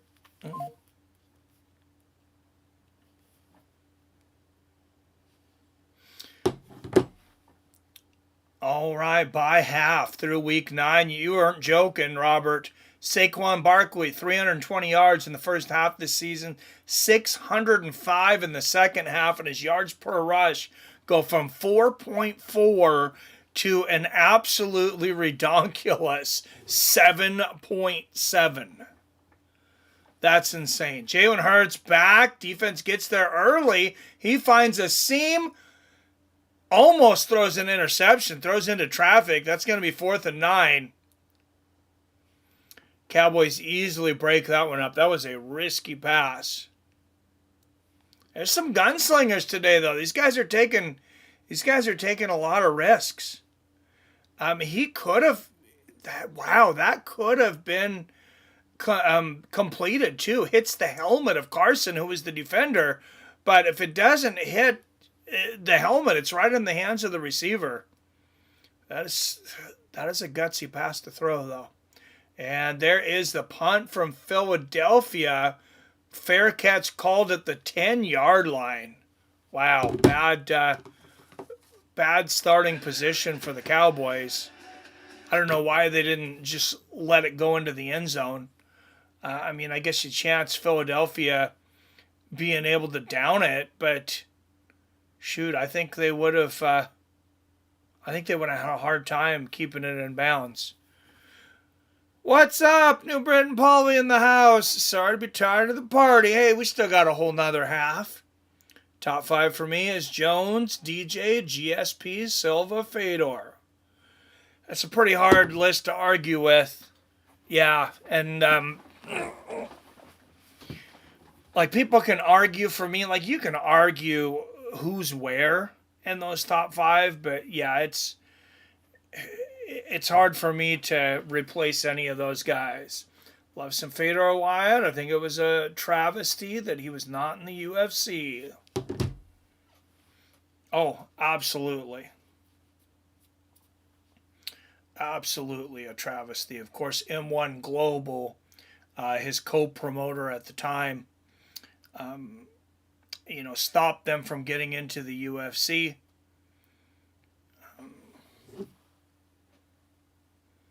But that was a whole nother ordeal.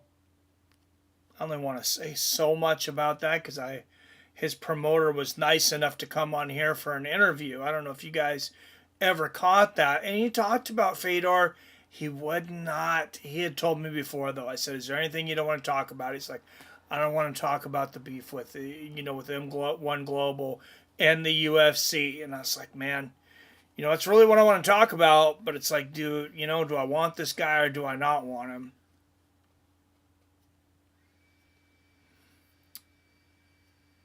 His name slipped my mind for a moment. Did I not put it in the playlist? How did I forget to put that in the playlist?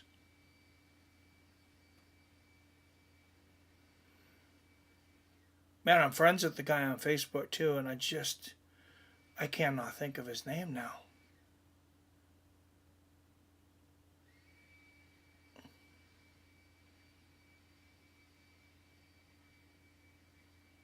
Huh.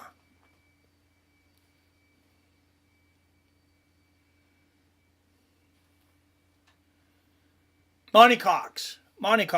What was his promoter? Okay, good old Monty. I've had a great relationship with Monty. He was very nice to me. I don't know what happened between UFC and M1 Global.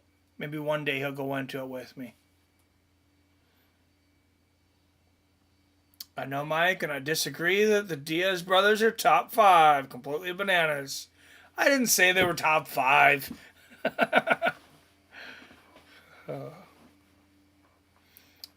What's up?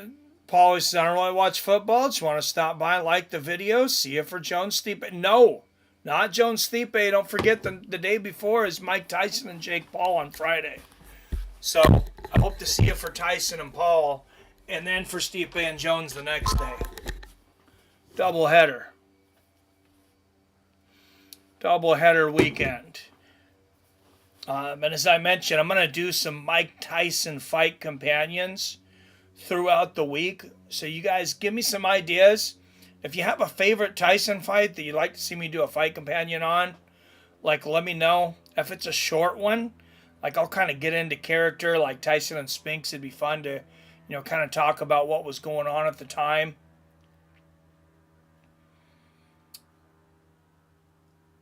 And there's a reception just for about a yard there. Cooper finds number 1 Tolbert, but nothing doing. And 4th down for the Cowboys. They're going to have to punt out of their own end zone. Here we are. What's your thoughts, Tyson versus Paul? We only really heard Mike's opinion. All right, 10 up in the chat. Don't forget to hit that like and share button. YouTube refuses to promote us, but you guys keep coming back, and I appreciate it. That's why it's very important that we share, though. Looks like it's going to be word of mouth for a while from here on in until I can get back in their good graces. And number 33 catches the reception to the 50, to the 40, all the way to the 35-yard line. Heck of a return there for number 3, DeGene. Well, his athleticism and That's what, about a 35-yard punt return. he can jump out of the gym. You ever seen Cooper DeGene.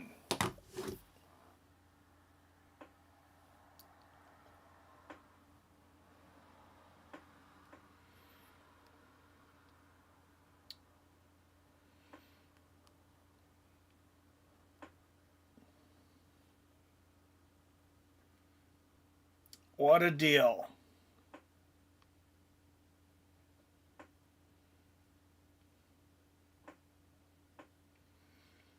And we got a Cash App donation.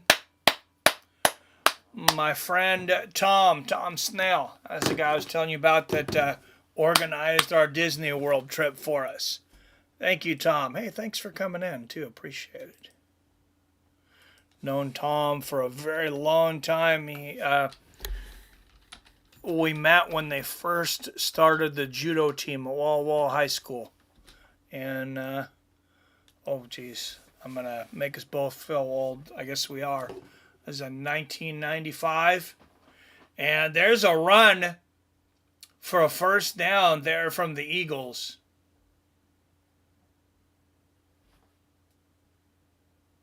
That's number 26, Goddard again.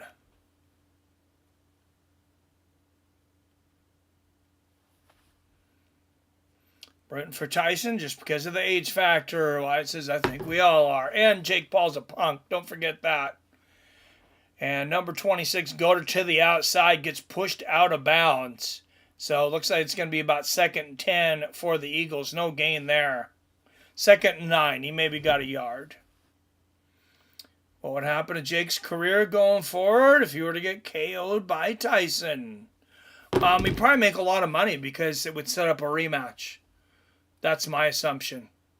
I think a few things happen. I think if Tyson gets a knockout, I think there's, Paul will push for a rematch. I think it's also possible that this ends up a draw. You guys know how boxing works. And they set up a rematch there. Jalen Hurts being chased out of the pocket, and he's going to have to throw it away.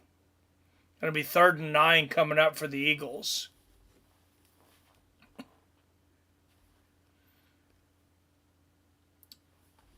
So, yeah, assuming he wasn't hurt badly, honestly, I think it just makes him a ton of money. Because I think it makes it easier to sell. I don't know, though. I don't know if people are interested, because that's really, I think most people, what they want to see is, they want to see Mike Tyson be successful. They also want to see Jake Paul get smoked. And Jake Paul gets knocked out cold, it might take the curiosity out of it. I don't know. I have a feeling just, boxing can be a little dirty, and I'm not saying they're going to fix it per se. But if it goes to the judges' scorecards, I could see that becoming a draw and a rematch. And if I bet anything, I might bet the draw at plus 250. Or plus 750. And there's the handoff to number 14. Wow, he runs it all the way to the 5-yard line. Saquon Barkley. Man, that guy is a beast. And as we talked about, he is really a beast in the second half.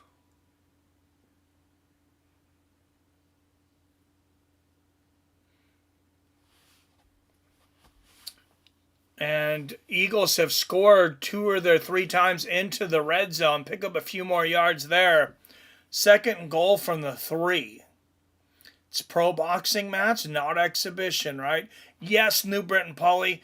But it is 8 2-minute rounds, which boxing's always even rounds, which sets up the possibility of a draw.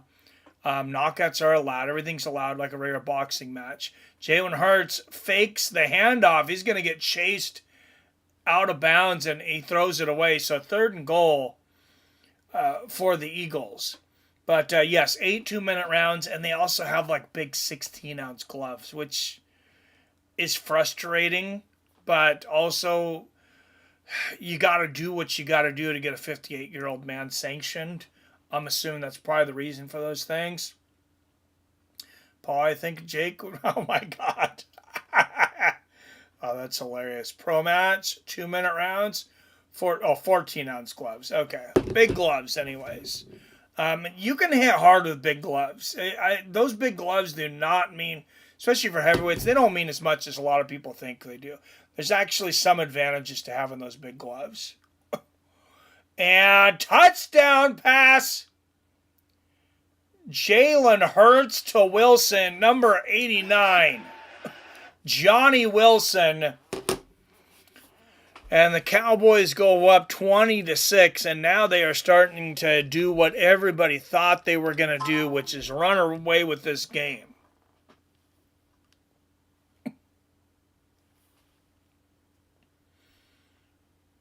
It's the funniest thing I've seen someone say ever. PBR. Hope I'm wrong, but everybody that knows Jake's going to win fairly easy. I hope Tyson doesn't get hurt. Yeah, me too, man. Yeah, like I said, 58's, that's an old man. I know 58's not what it was like when we were kids. You know, when I was a kid, 58 was like, man, it was ancient. Like you're barely getting around at 58. You're like barely able to answer the door, just about. No, but people are a little different now, but still pretty old for fighting. Well, I feel the same. Tyson's simply too old. The alphabet division. Oh my God, go Eagles, PBR. Yes, go Eagles. Yeah, they're really putting it on them. Who's got Eagles on their fantasy team? And Wyatt, do you have enough players to make a team? I've never seen so many players get injured on one team. And I know I can joke with this about Wyatt because he's made fun of it. We've laughed about how much, about how many players he's gotten injured. It's like, it defies odds. What's up, Brian R? The Guaminator is in the house. Says, Ninjas, I made it. How you been, Brian? Long time. Tyson will kill Jake. He says, Tyson out here in a wheelchair or using a cane a couple years ago. 57 must be older than 58. Right? Yeah, I mean, I think there's definitely a lot of smoke and mirrors going on there. Have we actually seen real unedited footage of Tyson training? Because mostly what I see is like the same clip from like it's like they mix up the angles of it.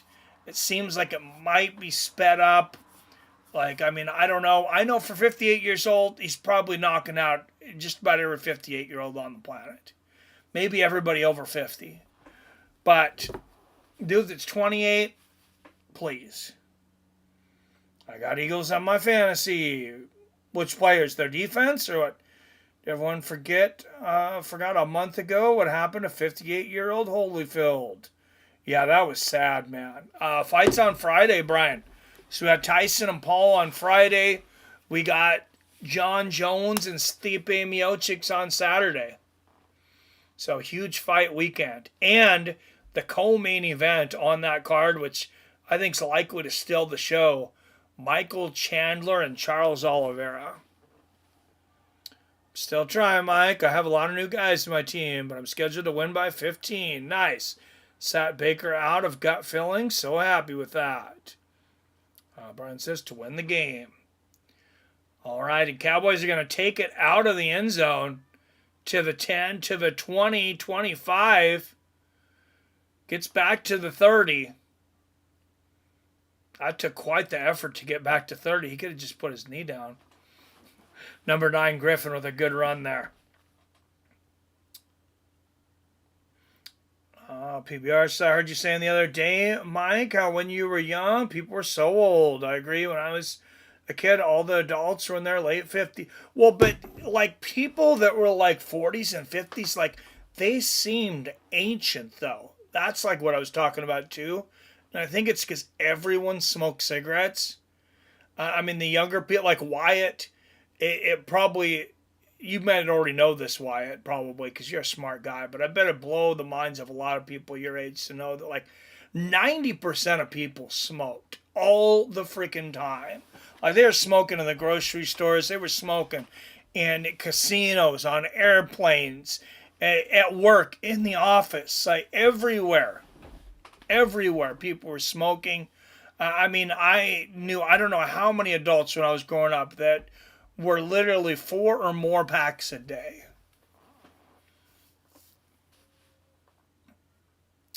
Devontae Smith and Dallas kicker in this game. Nice. Also have Tua starting. He's probably one more on IR next week. Oh, no. OS, finally, Jones is going to... It's going to fill it from the man that beat Ngannou. I hope so, man. I really hope Stipe can get it done. That's a tough ask, though. Big cloud of smoke in the old boxing matches, too. Wild stuff. Oh, yeah, the big cigars. 3rd and 5. 7:42-41. 7:40 left here in the third quarter.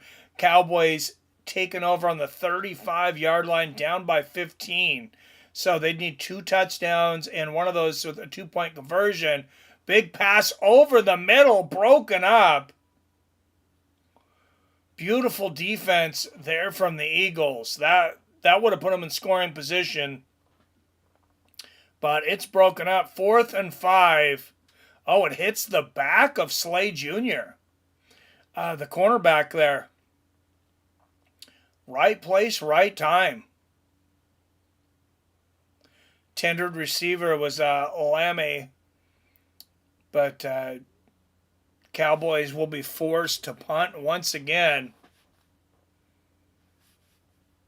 And it is a beauty. It'll be caught about the 12-yard line by number 33, who gets it to maybe the 18, about a 6-yard return.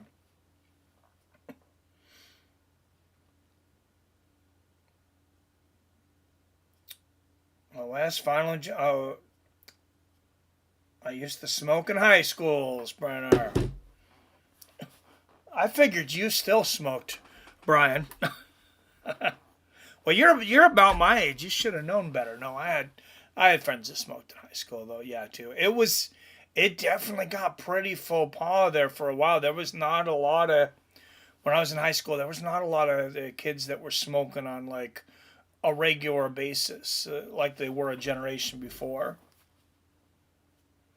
I think it's kind of our generation. I think is kind of the one that stopped smoking, and then now this next generation, of course, everybody vapes. We'll see how that turns out. Nicolini Luce was one of my favorite boxers, and he smoked to keep the weight off.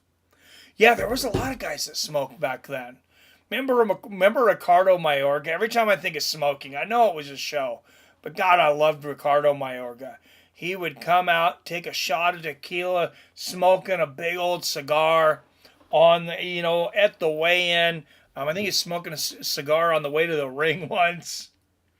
I only smoke weed now. Oh, but did you smoke? That's the question. I certainly did not. Rumors that ticket sales for Tyson versus Paul not doing good. Who is paying $2 million for a front row seat?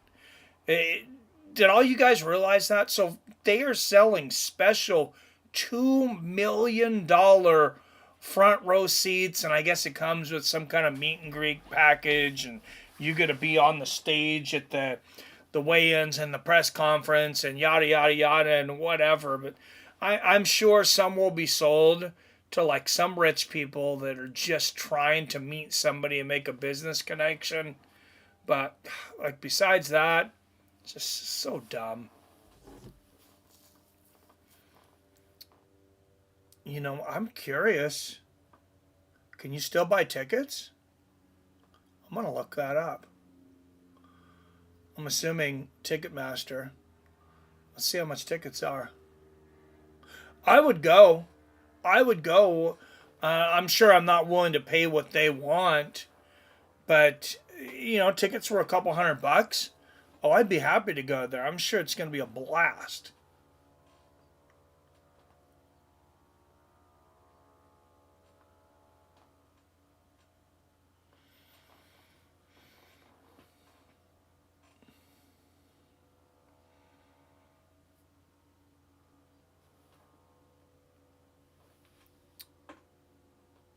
And there's a reception for the Eagles. That's Brown again with a big reception. Number 11. Oh, he is sucking wind, too. He was really running for that one.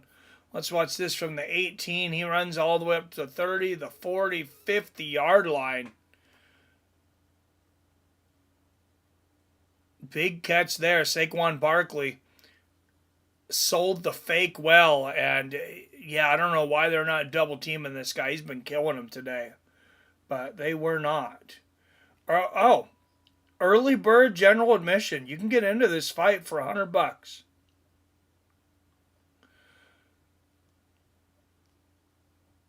No, that can't be right. That cannot be right. That's got to be like to watch this from. Yeah, that's to watch it from the Hard Rock. Yeah, I was like, what? Like, that doesn't even make sense. Okay, yeah, they were advertising a watch party, viewing party. Okay, let's see. Tickets at AT&T Stadium. Let's hear some guesses here. I'm sure somebody's probably looked this up. Just talk me through the lead up to first down, please, kind sir. Oh, first down after reception, injury timeout here.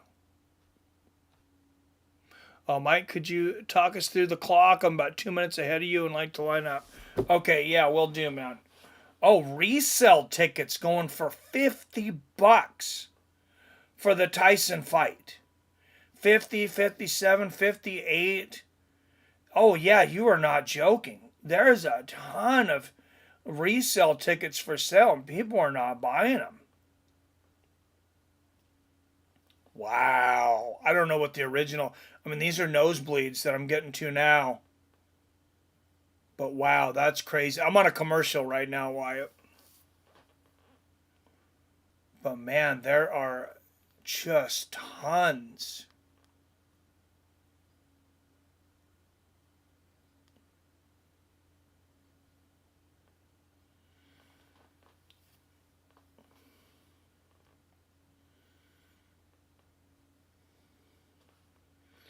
You can get section 122, row 10.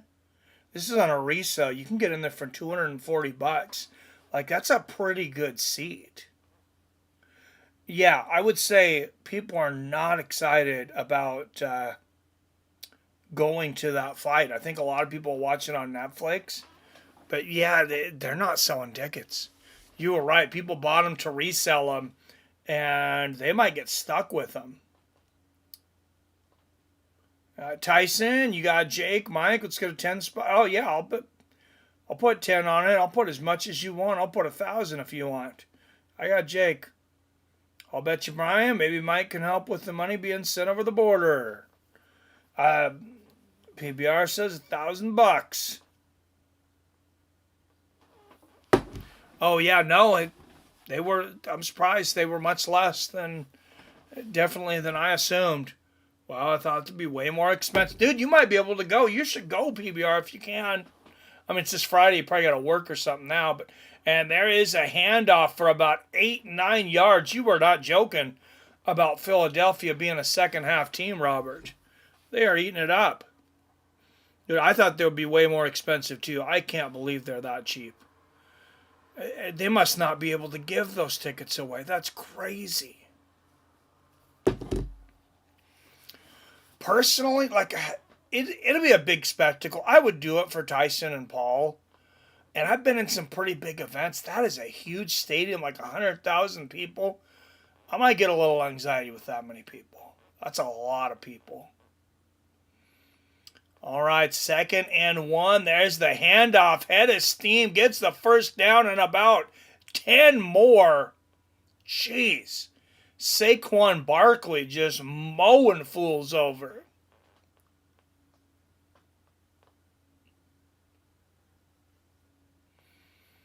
You guys remember when everybody made fun of Ricky Williams for having the glass cover thing on the front of his helmet?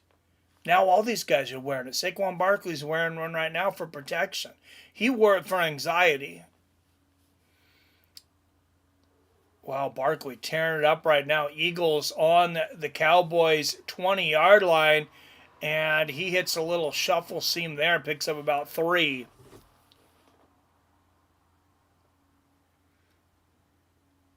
Mike, okay, let's go 20. What's the clock at? I'll give it to you in just a second. I just said 4 something.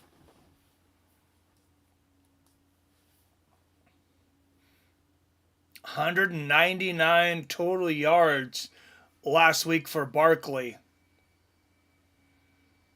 He's got 433, 32, 31, 430.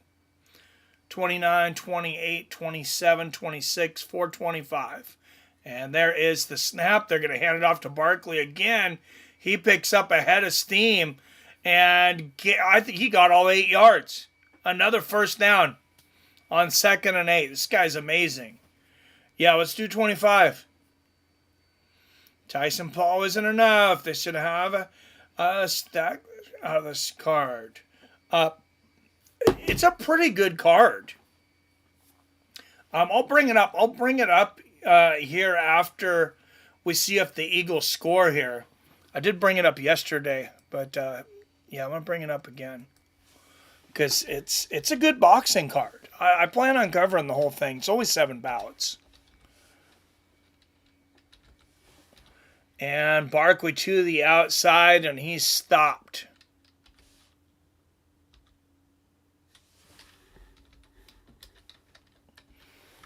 Stopped with about maybe a yard. 2nd and goal.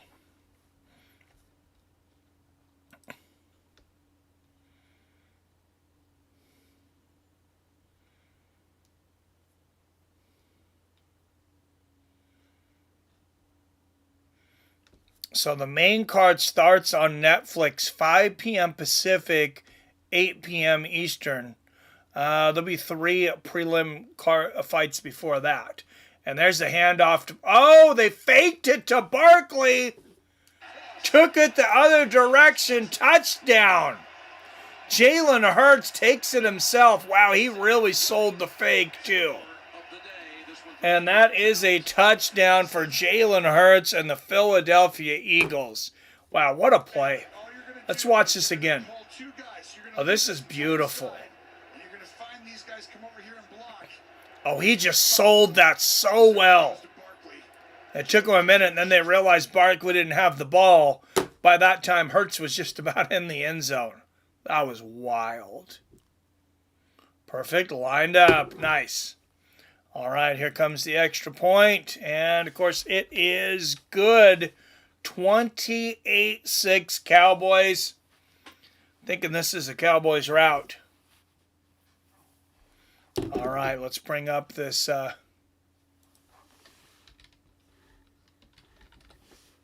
bring up this fight card here.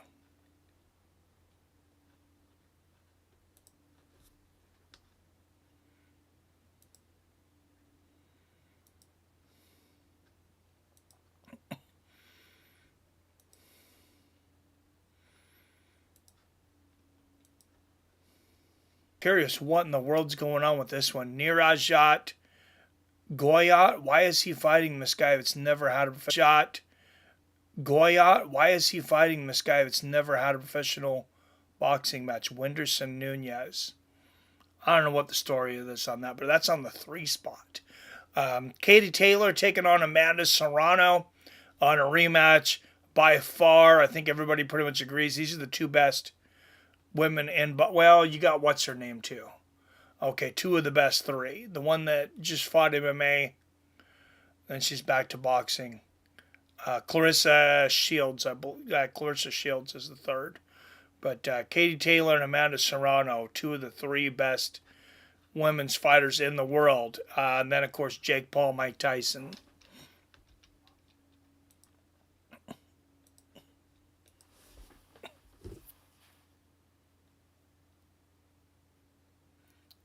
Well, this game is over, Wyatt. Bank card, not stupid. I have Navy Federal Bank. Dallas too trash for a comeback. They have to give tickets out for $5 in coming weeks. They might, just because there's so many dang people there. I'd just like to see the stadium, though. Is that 3 spot a bully deep beatdown fight? Dude, it looks like it. I really need to know what is up with that fight. Eagles 28. What's up, Jason Kagan in the house? Yes, sir. We can start taking some calls, but all the calls have to be making fun of the Cowboys plays. No, just kidding, Cowboys fans. You can talk about whatever you want, but as Wyatt said, this game is pretty close to over. So I'll keep calling it, but we will take some calls in the meantime for anybody that wants to call in.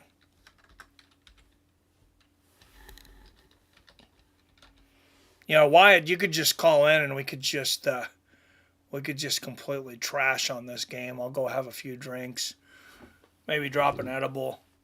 I had to go talk to the assistant chief of police last couple hours. I'm running for mayor. You might not be joking. Are you seriously running for mayor? I hope you are. Eagles got this on lock, says Brian. Dude, if you run for mayor, I'll do an ad for you. Best of luck running, Jason. I don't think he's joking. He's pretty popular in the town he's in. New QB. They got their third string QB in? Oh, the Guaminator, Brian R. What's going on, my friend?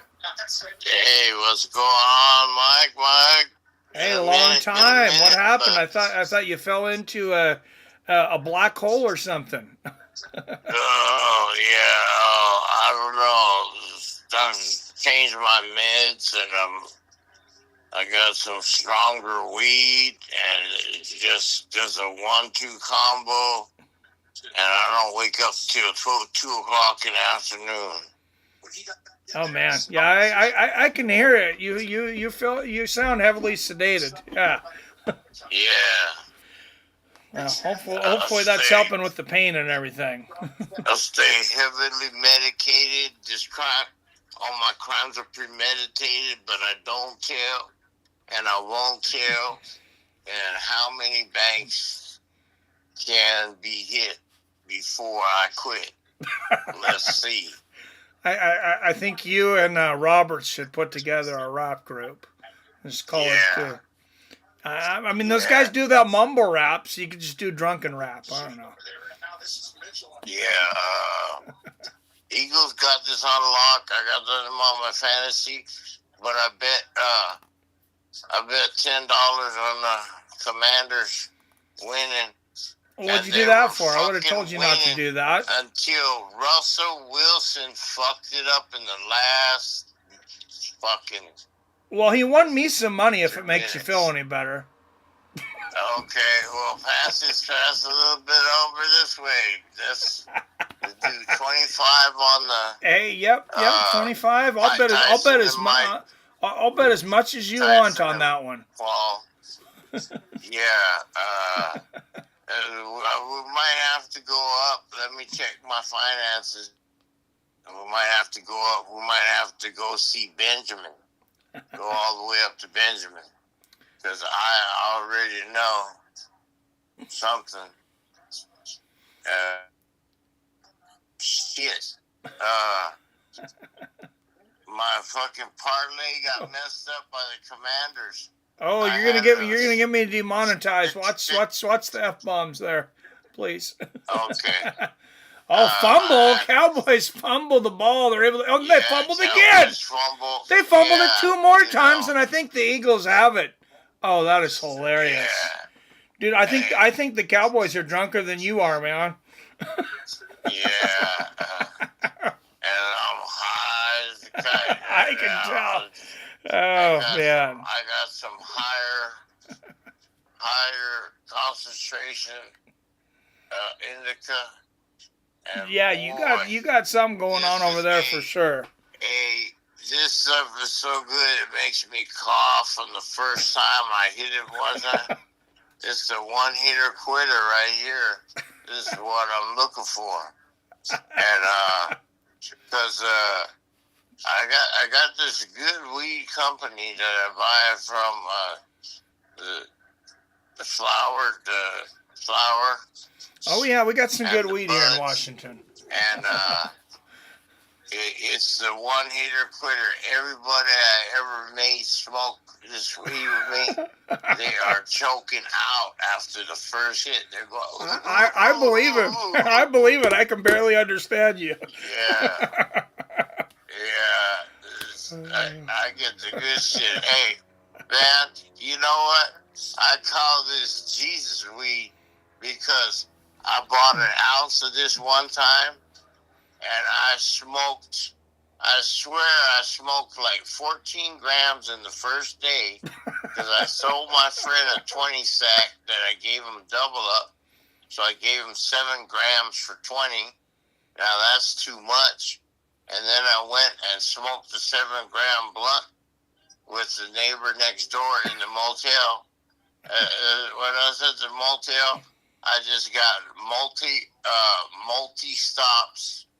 shops. Like every 2 doors would be a door that they want me to knock on and come see them every day. Dude, I feel like I'm high just listening to you, whatever you're on. Yeah.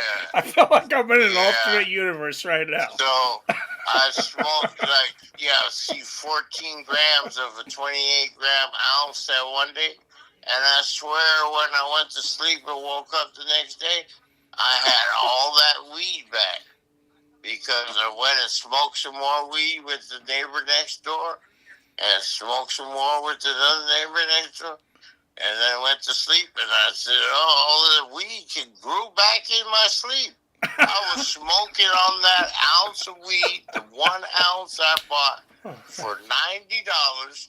That ounce lasted me 7 days. That was some Jesus weed. Because it just kept growing. It kept breaking bread and turning more loaves into more weed. This is the quickest way to convert Robert to Christianity, because if he thinks there is a Jesus out there that's multiplying weed and alcohol, dude, he's gonna raid your house. Yeah, you need to come over here and let me show you how this Jesus weed works. And it's good, too. I put it on the bong, and we hit it on the bong, and oh boy, one bong hit of this shit is just like, I told you that it's the one hitter quitter. One bong hit on this shit, and your eyeballs are gonna. It's gonna feel like your eyeballs are trying to pop out of your skull.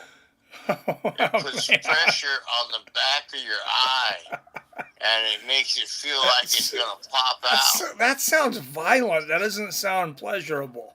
Yeah, no, but the high, it gives you a headband too. It feels like there's a band around your head, and it's just weighing down your head. You ever see the movie Idiocracy? No, I don't think I've seen that, but I love that one. What the frick is it? The one with Snoop Dogg and one with Dave Chappelle. Half-baked. Half-baked, yeah. Half-baked. No, because Wyatt will get this joke. I was going to say this conversation between me and you, it's kind of going like it's got a lot of good jokes in there, but it's kind of like Idiocracy. It's getting off the tracks a little. Yeah. And, hey, here's a good joke for you. What do you call a guy at your front door with no arms and no legs? Are you gonna? Is this gonna get me kicked off of YouTube? No, it won't. All right, This is Christopher Reeves. I don't know. You call him Matt. Matt? Oh, like a doormat? Yeah. What do you call a guy on your wall with no arms and no legs? What do you call that? A trophy? No, you call him Art. What do you call a guy in the ocean with no arms and no legs? Dead? Yeah, you call him Bob. Oh, yeah. Yeah, I think I got that one. Up and down. Bobbing up and down. Oh, up and down. Up and down. Okay. All right. Well, Okay, thanks for calling in, brother. It's good talking to you. All right. You guys take care. All right. You too. Later, brother. All right, Guaminator, everyone. That was interesting as always. Love you, brother.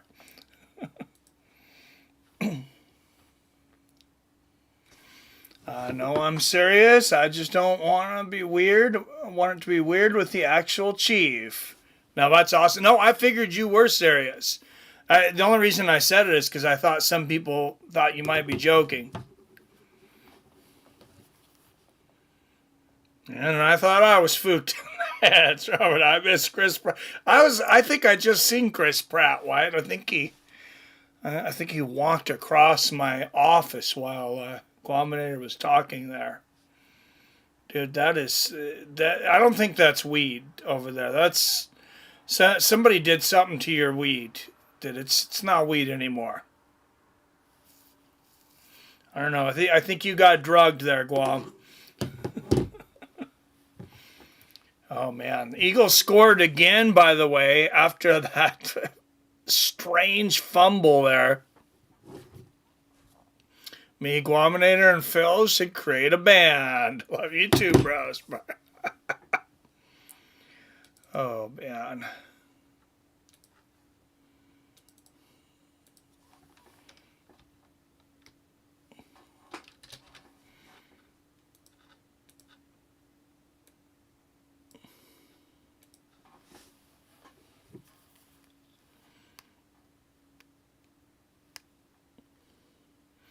All right. We lost everybody. I know this game's almost over, but all right, 3 people left. We'll see if we can lose the other 3 before we're done. No, just kidding. Don't go anywhere. 31-6. Wyatt, if you want to call in and jump on these guys, call this with me, and we can just make fun of the Cowboys here. Somebody's got a sign that says Romo, go in. He's there as the commentator, Tony Romo. Call it the Great Full Heads. Oh, my God. What is that emoji, PBR Street Gang? I am blind. Who's on tonight at 5? I'm trying to think who it is at 5. Oh, and there is... Speaking of Mr. Wyatt Matheson, might take me a second to pick it up here. I should have been ready, I guess. I don't want to pick it up on my phone. It'll be better this way.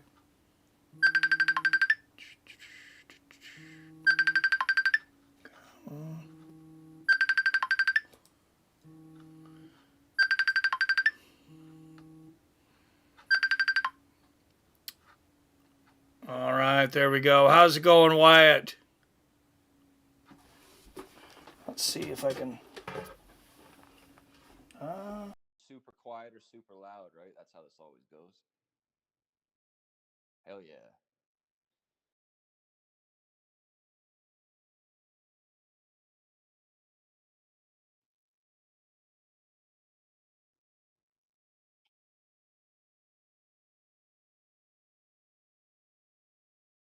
Right.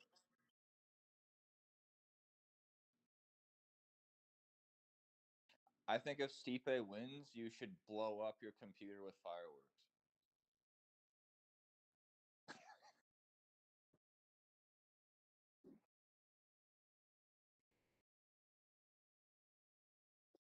Oh, fair enough.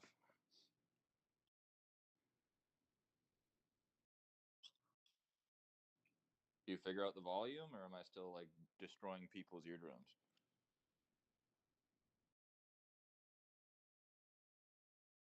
Okay, cool. So what do you think of this game, man? This is pretty rough. I expected it to be rough, but yep.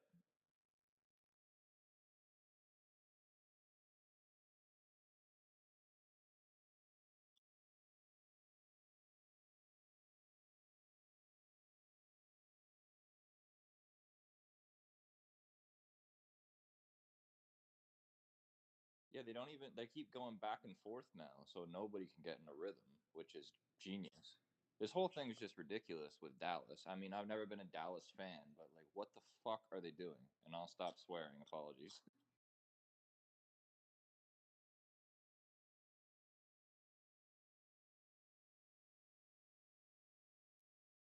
Yeah.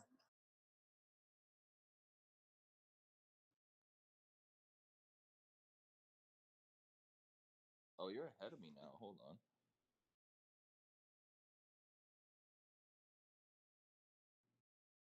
Okay, you're gonna have to count down the clock again. It got out of sync. Alrighty. Jeez. I mean, that play where it looked like they were drunk when they snapped the ball and then fumble, and then there's two linemen that could just pick up the ball and they choose not to, and then the Eagles get it. Like, what are you doing? And like, I didn't watch the first half, but they were still in the game, right? Oh, okay.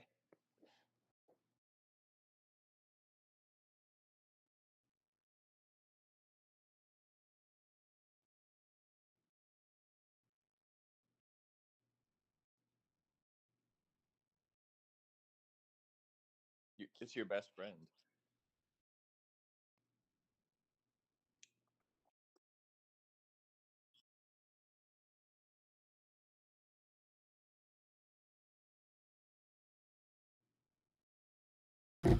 We'll see. How's that, guys? It's your best friend. Right? I think I might have lost Wyatt now. Only hear Wyatt. Let's see.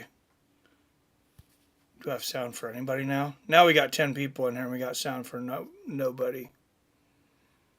Sorry, guys. We'll see. How's that, guys? It's your best friend. Oh, okay. That's weird. I can hear you on the stream, I think, Wyatt, but I cannot hear you on here at all. What in the world? Good now, says PBR. Yeah, but I can't hear Wyatt, and I have no idea why.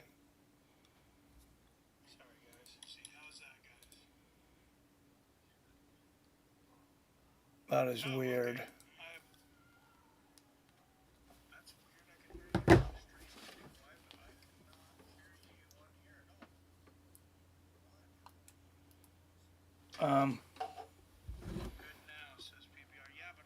All right, I'm gonna call you back on my phone, Wyatt. I don't know why that happened, but we'll just do it.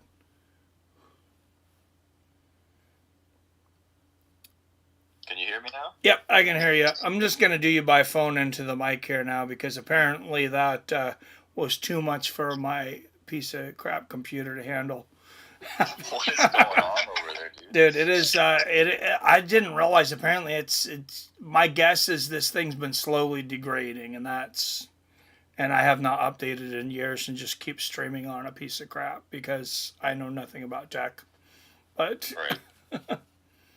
But right, now I'm gonna get a new computer, and we'll figure it out. How's the volume now, guys? I'm sure it's all different all over again. Should be predictable now because I have you on my phone up to the mic. So. Alright. Alrighty. Yeah, so what do you think of Jerry Jones? You think they should get rid of him? It certainly seems like it. Dude, I can't believe he's still alive. I mean, how old is that guy? It's got to be, what, mid-80s? At least. So, yeah, do you think there's some Joe Biden stuff going on? I gotta look it up here. Oh, I'm sure. Yeah. Yeah, I am he's made a so lot of- sad that Joe Biden is going to be out of the public eye, though. I got to tell you.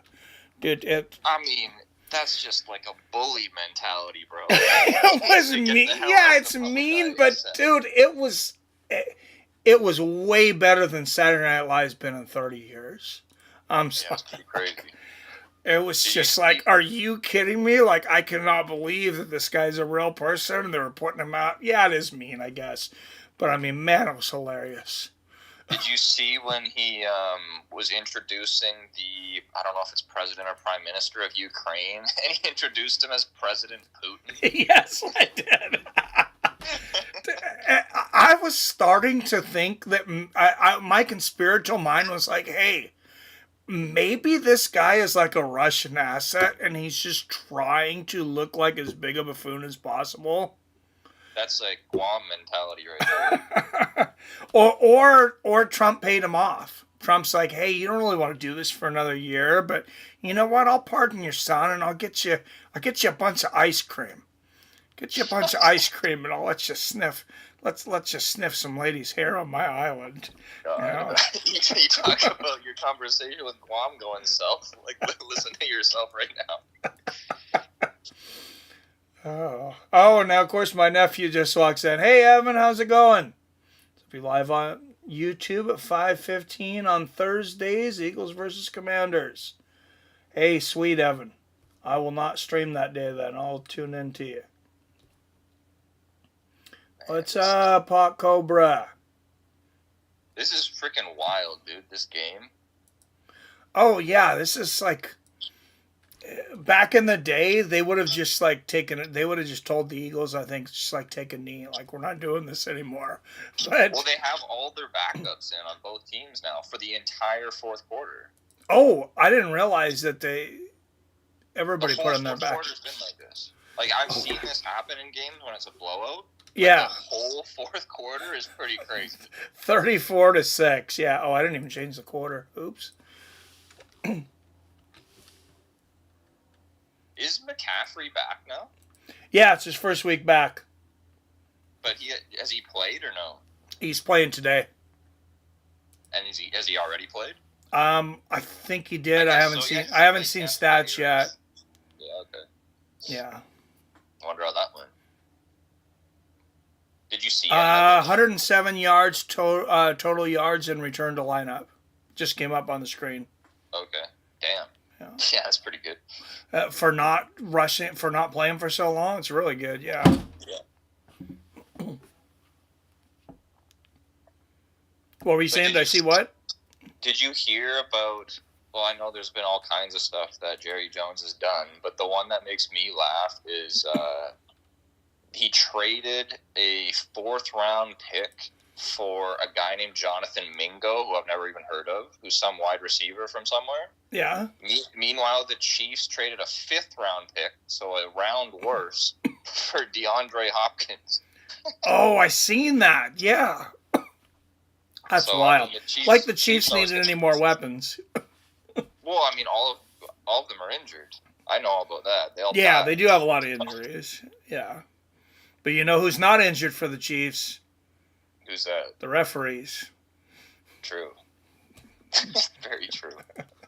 It's amazing, man. It's amazing. Dude, I'm pretty sure that they had a 4th down play today that got called back because I was watching 6 games at once at the casino because I was betting on all of them because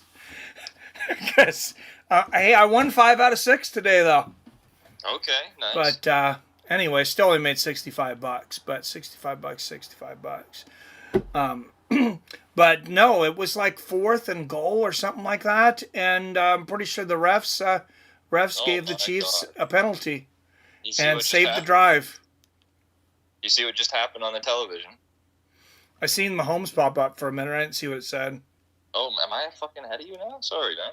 Oh, you might be. get I'm at back to see 10:02, something. 10:01, 10 minutes. Yeah.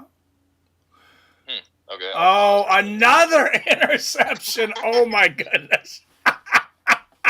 How many turnovers is that now for the Cowboys? That's got to be like 6. Yeah, I think at least 5. This is like a record. Brian says, They're going Steelers for the stole record. that game. Commanders should have won. No, they shouldn't have won at all. They made a boneheaded move. They got called offsides on a 4th down. The Steelers went out there. There's like 30 seconds left, and they were up by 2. And the Steelers went out there and did the play that nobody falls for. They're like, oh, we're just going to go out there and act like we're going to go for it. See if we can draw them offsides. And sure enough, the Commanders immediately go offsides. Oh, man. And that was the game. Sounds like the Cowboys. Yeah. I mean, I think the Steelers were going to win anyways, but it just took away any doubt. Man, I don't know how you bet on this sport. Like, it's so unpredictable to me. That's why I started to bet on more games, because I'm like, I just try to make sure that I'm not betting a ton on any individual game. Right. They have a stat that just popped up on the screen. If the Cowboys get one more turnover, then they have the same amount of points as turnovers in this game. Wow. Yep, 5 turnovers and 6 points. Oh, they can do it. Oh, they got this in the bag. I believe. What's the overall? I wonder, can I bet on this? What would be the bet? Will the Cowboys have more turnovers than points? All right, here we go. I'm going to DraftKings. I don't even know if there's any props on turnovers. You can't bet, though, can you? No, but I can see what they are. Yeah, you are a gambling addict, huh? I can see everything. Oh, I fake bet when I'm not betting. I love sports gambling. I try to talk the wife into selling the house to move closer to the casino. She told me I was crazy. I think you should just, like, put a tent somewhere behind the casino. I would think about buying a house closer to the casino. I know you would. You're crazy like that. So, serious question. Yeah. Do you think the Cowboys are the worst team in the league now? Are they dead last? Because you always go to the Panthers, right? But the Panthers won by 10 points today. Yeah, that's a good question. Somebody else was out there. Were they the only ones with only 2 wins before today? I thought somebody else was like 2-6 or 2-7. I'm sure there's somebody else. I'm not sure though. Bring them up. I'll bring up the league here. I'm curious. Yeah, I hadn't even really thought about that, but without Dak Prescott, they may be the worst team in the league. Well, this honestly could be the best and worst team in the league playing each other. Like, it's definitely top 3 versus bottom 3 teams right now, for sure. Oh, yeah, absolutely. And this is just my opinion. People can disagree. I don't think the Chiefs are a top 3 team. Like, yeah, we know they got all these advantages, but if you just watch how they play, like, they're losing to Tampa Bay. Tampa Bay lost every single weapon. They have no receivers to throw to. Literally none. They lose Mike Evans. They lose Chris Godwin. Then the next guy is Jalen McMillan, I believe his name is. He's out with injury, and he's like a rookie, so he's nobody. So now they just have all these guys off the practice squad, and they would have won the game most likely if the refs weren't like, oh shit, we didn't think we would have to do anything this game. Oh well, I guess so. There was literally a series of downs where it's 1st and 10. They don't do anything wrong, and then they get backed up to 2nd and 35. 3 plays in a row, they call it a penalty for nothing. They just make shit up 3 plays in a row. Like, so are we assuming, you say they're not top 3, are we assuming that the referees are calling everything down the middle? Of course not. I mean, I don't know about other games. If you're not counting the referees, I agree that they're not top 3. Right, sorry, that's what I mean. Yeah. Like, just looking at how good the teams are, like, they might not be top 5 or 6, to be honest. They couldn't even beat freaking Tampa Bay without help. And Tampa Bay's not good right now. Yeah. Yeah, that's true. So I know Baker Mayfield's been honestly like MVP caliber season really this year from what I've seen. It's been amazing. Oh, but yeah. Nonetheless, they have one guy on their whole team. Then they have Levante David on defense, and the rest of their defense is hurt. Yeah. Like, it's pretty amazing that they're even able to compete, let alone beat the supposed best team in the league until the refs decide that's not okay. Yeah, I'm going to bring up the records for the league. Obviously, Chiefs are the only undefeated team.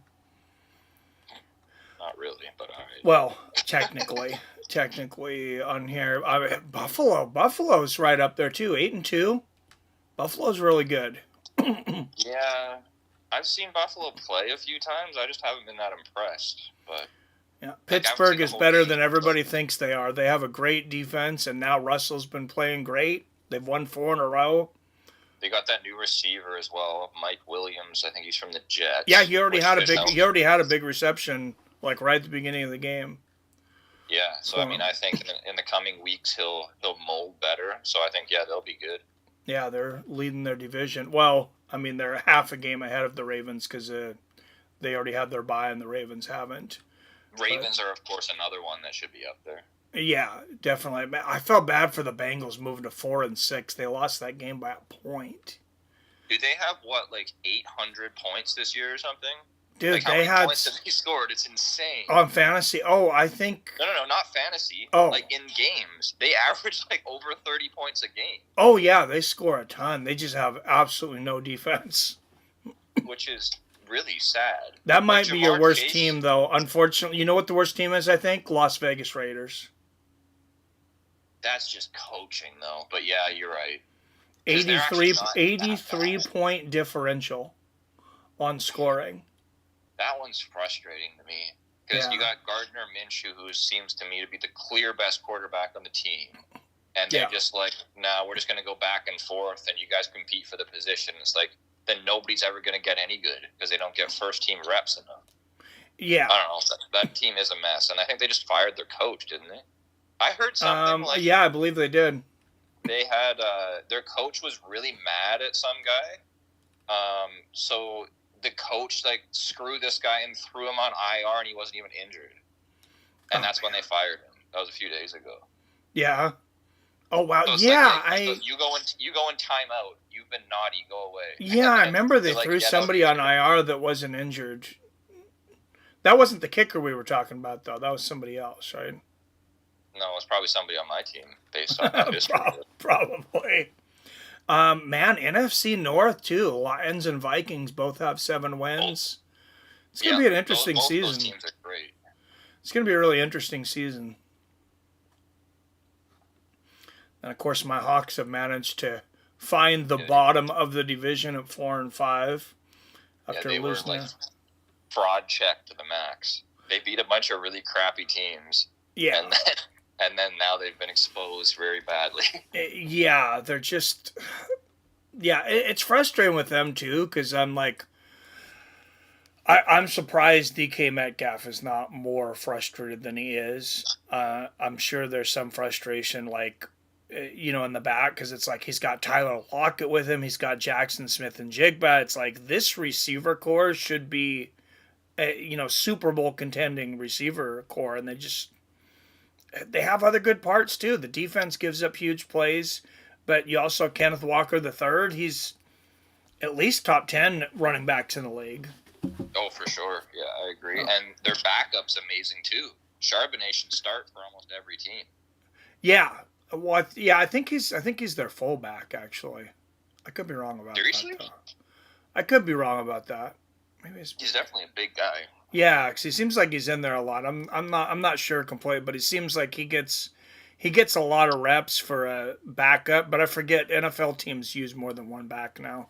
Yeah, no, I think that's all it is. I think they just have him in there a lot to keep everybody fresh, and because he's so good anyway, it's like, why not?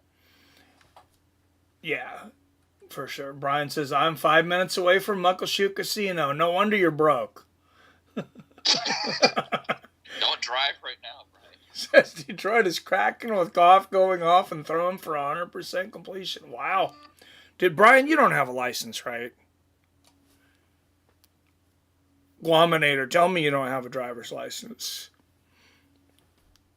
Because I love you, brother, but if you do, I am not going within 20 minutes of Auburn. The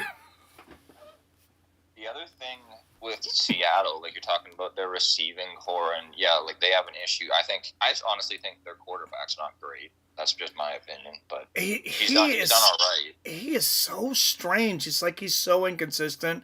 It's obviously like 100% mental. One of the things I've noticed with him is like, I think he might be getting better. I'm not sure.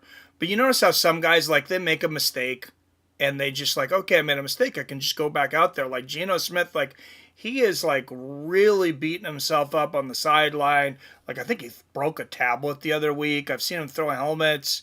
Like emotionally, like he cannot handle. Seems to have a hard time handling the adversity.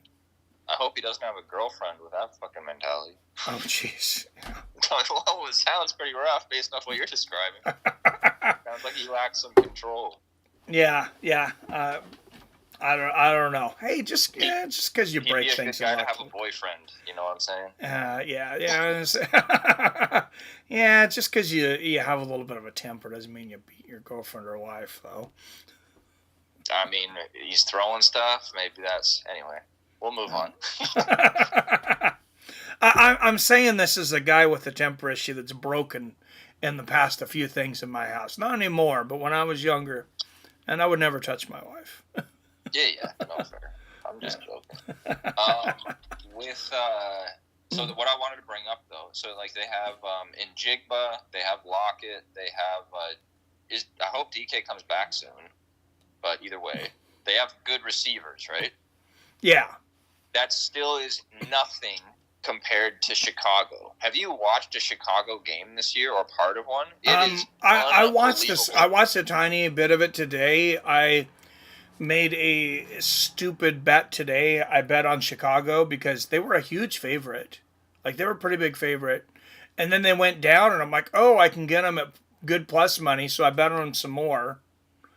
I bet $40 on them, but I if I wouldn't have bet that game, I would have been up 105. So yeah, but I've paid a little bit of attention. Like I watched some highlights and stuff because I have DJ Moore, who's their primary wide receiver on my team. Yeah, and they might have like you can look at the Seahawks and a few other teams, but Chicago has as good of a receiving core as any team in the entire league. They have Keenan Allen. They have DJ. Oh Moore. Yeah, you were saying that their quarterback's just horrible. Yeah, they have Odunze, who's very good. I know I'm missing somebody. They have, I think his name's Cole Kmet or something like that, a very good tight end. They got all these great weapons. Is it a rookie quarterback that they have faith in or something? I don't even know who their quarterback is, to be honest. Caleb Williams. Yeah, I don't know. Because like there are scrubs out there that are like not even maybe even on NFL teams that if they have a good team, they can manage the game enough to not lose. Yeah, you know what I'm saying? Like your Trent Dilfers, like somebody just signed, I think Joe Flacco or something. Hold on, I just want to check something. I think Caleb Williams is a rookie. Okay, that makes sense. That's the only thing that makes sense to me then. Brian says he does have a license. Uh-oh. Oh no. So Chicago is supposed to win. They were supposed to win, yeah. Yeah, okay, so Caleb Williams was the first overall pick in 2024, and he's their quarterback. Okay. And it's just unbelievable. And it's not all his fault. Yeah. He has a terrible offensive line, so he's running for his life every freaking play. And, like, what are you supposed to do? Kind of like Andrew Luck back in the day. Oh, yeah. Well, yeah. I mean, it's a Seahawk fan. You know we've had horrible lines forever. But that's the whole thing. Like, because he's a rookie, he doesn't really have the composure to deal with this. Like, I'm sure he was on a really good team in college and just isn't used to this craziness. Yeah. So he's getting sacked like 5, 6, 7 times a game. That's which is insane. Brutal. Yeah. But he doesn't have time to look down the field at any of these great receivers. So it's the most frustrating thing ever because everybody's pissed at him for not doing shit. And then when you look at, like, DJ Moore, for example, he gets 8, 9 targets a game, which sounds fantastic. But they're thrown, like, 10 yards away from him so frequently that it's like, how is that even a target? Oh, man. Yeah, I felt bad for a quarterback like that, too, because, I mean, they could really shorten his career. He's likely to get injured. Yeah. The whole thing's just an absolute disaster. Because then the thing that's even more annoying is DJ Moore, who again is their number one wide receiver, is throwing temper tantrums mid-game because he's so mad that none of the passes are close to him. Oh, geez. And he's like yelling and screaming at himself, at the fans, at Caleb Williams, the quarterback. Yeah. And it's like, you're not going to build any chemistry or any chance of getting better if you're just going to scream at each other. Yeah. It's just a disaster. Yeah, well, and I mean, we've had a few. Like, how many guys have we had like that that have been like incredible players, but they're complete head cases? The thing is, he's been in the league for like 7 years, and he's been like a captain on offense for many, many years, and it's just like he's lost his head this year, it sounds like. Oh, and you got to wonder if he's had a little extra CTE too. I don't know. I don't know. Yeah, I mean, being seriously, some of these guys, like, I don't know. Some guys have made some pretty bad decisions that have taken too many hits to the head. There was a play, I believe it was last week, where this is the Chicago again. The quarterback drops back to throw a pass, and DJ Moore literally just walked off the field and sat on the bench in the middle of the play. Really? Yeah. And oh, was like, what wow. the hell are you doing? He's like, I can't do this shit anymore. Yeah, you can't do that. Yeah, and he's the captain on offense. Like, are you kidding me? This is so bad, dude. Yeah, that's it's like Antonio Brown kind of stuff. Yeah, that's the guy I was trying to think of. I was like, that is like Antonio Brown behavior. Man, that guy was nuts. You remember Terrell Owens back in the day too? I didn't really get to see him play, but I certainly know him. Yeah. Yeah. Oh, he was an incredible player, but yeah, also, dude was also a head case. Yeah, and he's considered one of the greatest of all time, right? Like receiver wise. Oh yeah, absolutely. Like nobody could guard that guy. Yeah. I remember him burning our cornerback, Sean Springs, who was one of the best corners we probably ever had. Burned him. And then takes the football and goes up to the box that Sean Springs' friends and family are in, pulls out a Sharpie and signs it and hands it to him. Right, I think I remember that. Yeah, even though it was against my team, I'm like, okay, that's pretty freaking creative. I got to respect that. Did you see this stat that just came up? What did it say? Something about 10 turnovers?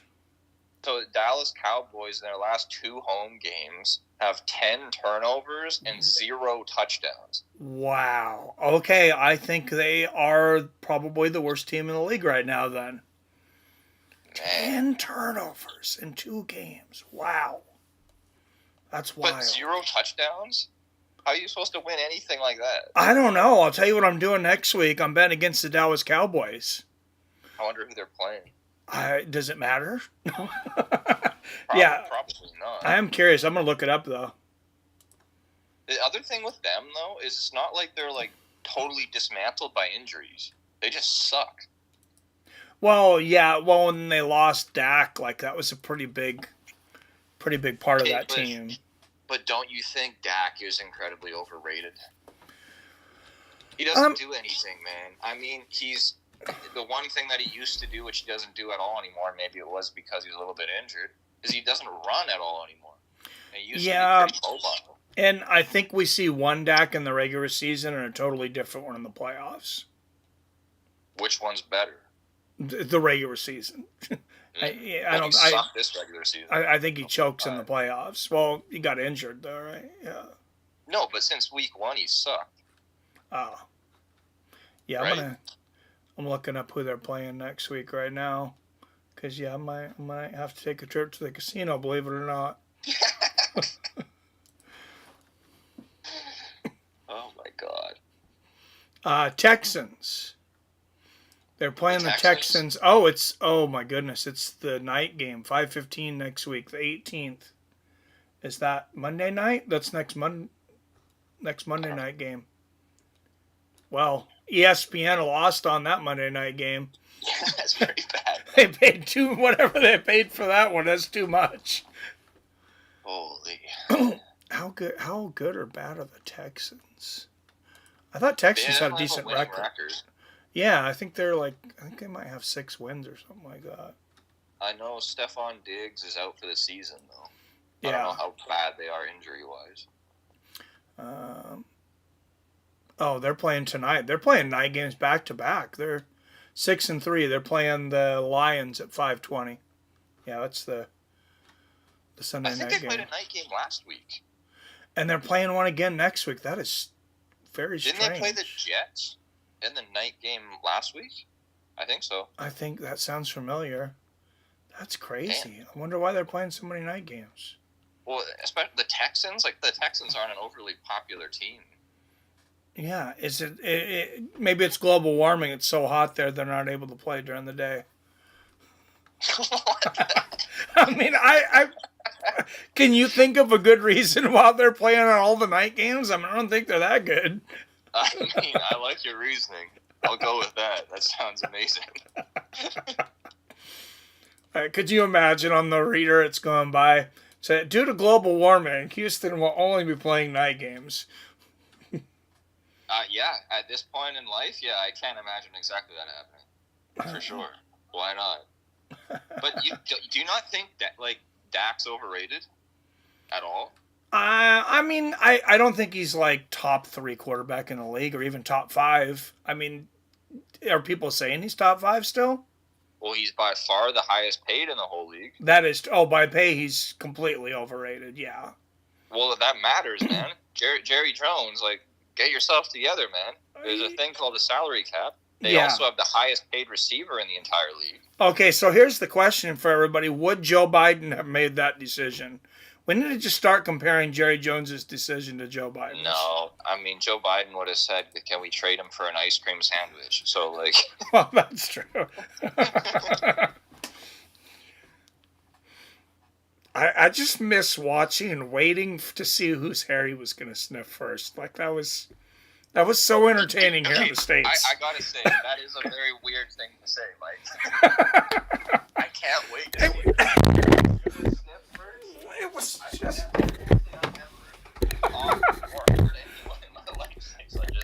Well, it's like a train wreck, though. Like, it's like you can't believe it's happening, and then you're like, wait, it's happening again and again? It's like the President of the United States is on live television bending over and sniffing people's hair. It's like, I can't believe this is actually happening. That's the world we live in. Oh. Hold on, I'm just getting my laptop so I can actually see the chat. Robert says, let's go. Robert says, let's go Eagles. PBRs, no, don't say that. Yeah, give us stuff to talk about in the chat, guys. How many people are in here right now? There's only 3 people in there right now. Oh, okay, so we're not missing much. I mean, the game was pretty much over, yeah.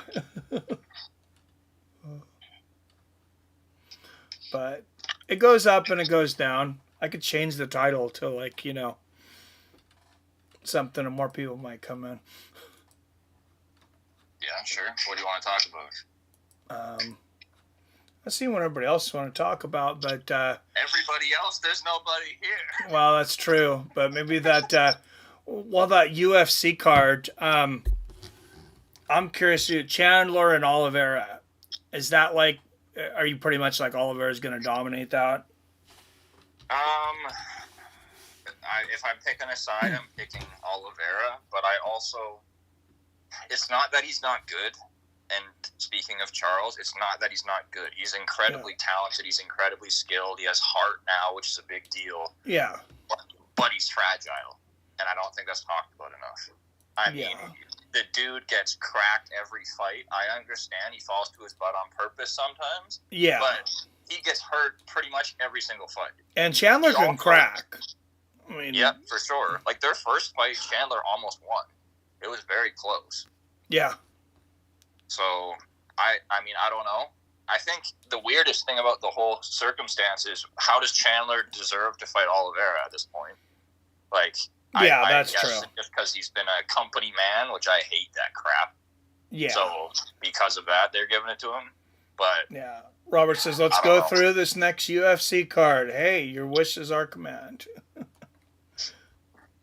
So, yeah, I don't know. I definitely think that Charles will win, but I definitely think that it could go either way. Yeah. Yeah, I think Charles was a decently high betting favorite. Yeah, I think it might be a little bit too wide. I think he's like minus 250. So.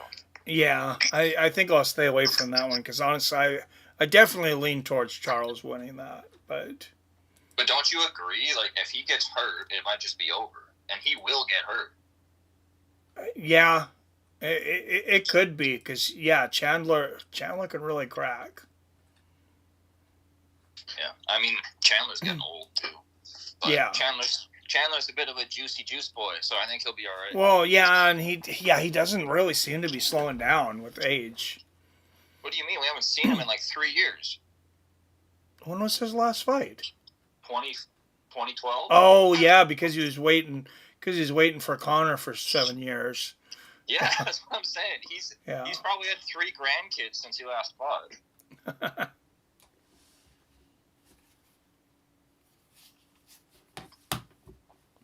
That's true. Yeah, do you think the UFC did something for that? They had to have. I don't know why they didn't say it, but I'm sure they were in on that. Seems like they had to have been. On him waiting so long. I bet they gave him some money and being like, hey, you did the Ultimate Fighter. Come on, Connor's going to fight eventually. Here's some more money. I mean, maybe not.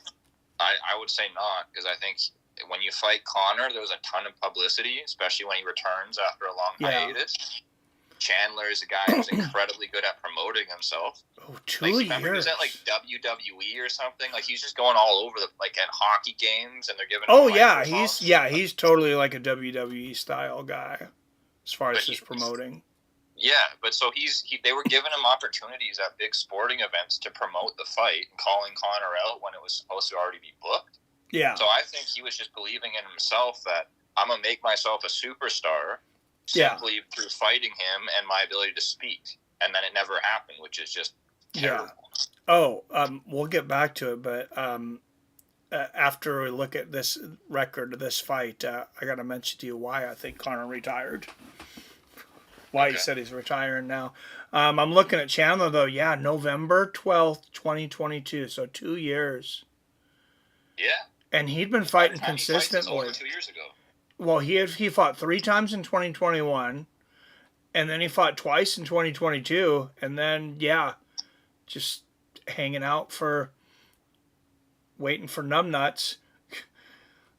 So brutal. 23-8 with 18 finishes. Yeah, I don't even know how much I should say about the Conor situation. This is probably gonna get demonetized anyways. But before you do, I'm just looking at your screen right now. Yeah. He's won 1 of his last 4 fights. Oh, yeah. I was going to mention that. Lost to Dustin, Gaethje, and Oliveira. And do you even count the Ferguson win? Well, that's what I was going to say. The only loss is to Tony Ferguson, or the only win he has is to Tony Ferguson. And let's not forget how competitive that fight was. Tony won the first round. That's true. Yeah. So how on earth does Chandler deserve to fight Oliveira if we're simply looking at what he's done in the cage? He certainly doesn't deserve it. No, as far as ranking and stuff, because God, he beats Oliveira, he's right back in the title, conversation. Absolutely. But see, this is the part that drives me insane. Is that you know me, I'm not the guy who likes if you're louder, you get title shots. I hate that. I want it to be run like a fair sport. Yeah. So, do I have sympathy for Chandler based off of what happened? Of course. But that shouldn't mean that, you were sitting out for 2 years. You don't have a recent win. So, here you go. Have a shot to fight for a number 1 contender spot. I hate that. And you're probably right. I didn't even think about it. That's probably what it is. They probably gave him that fight because he got screwed waiting for Conor. Yeah. But no, Conor had more, the R word allegations. Another big one came up, and all of a sudden he's retiring again. So, we're not surprised. We've talked about this before. Yeah, whatever. YouTube can do what they want. He's a serial rapist. I'll just say it. Dude's a serial rapist. He's had 100 allegations. It's ridiculous. It's pretty fucked up. But I was going to look at Oliveira's loss. Of course, he lost that last fight to Armin Saryukin, which I thought was super close and competitive. It was close, but I still thought it was a clear win. I know we disagree on that one. Yeah. Beat Beneil Dariush pretty easily before that. And then, of course, lost the champ Islam Makhachev. But he was obviously he was on a long tear before the Makachev incredibly fight. long. Yeah, and then I don't think he wanted to fight Makachev. I'm not sure he still does, but for a while there, I'm pretty positive he did not want a rematch. Yeah, Mike, why don't you change the title of the video? See if we're actually talking about what it says we're supposed to be talking about. Okay. If that's not too much work. Yeah, no, it shouldn't be too hard. Let's see, UFC 309 preview, I guess. 9.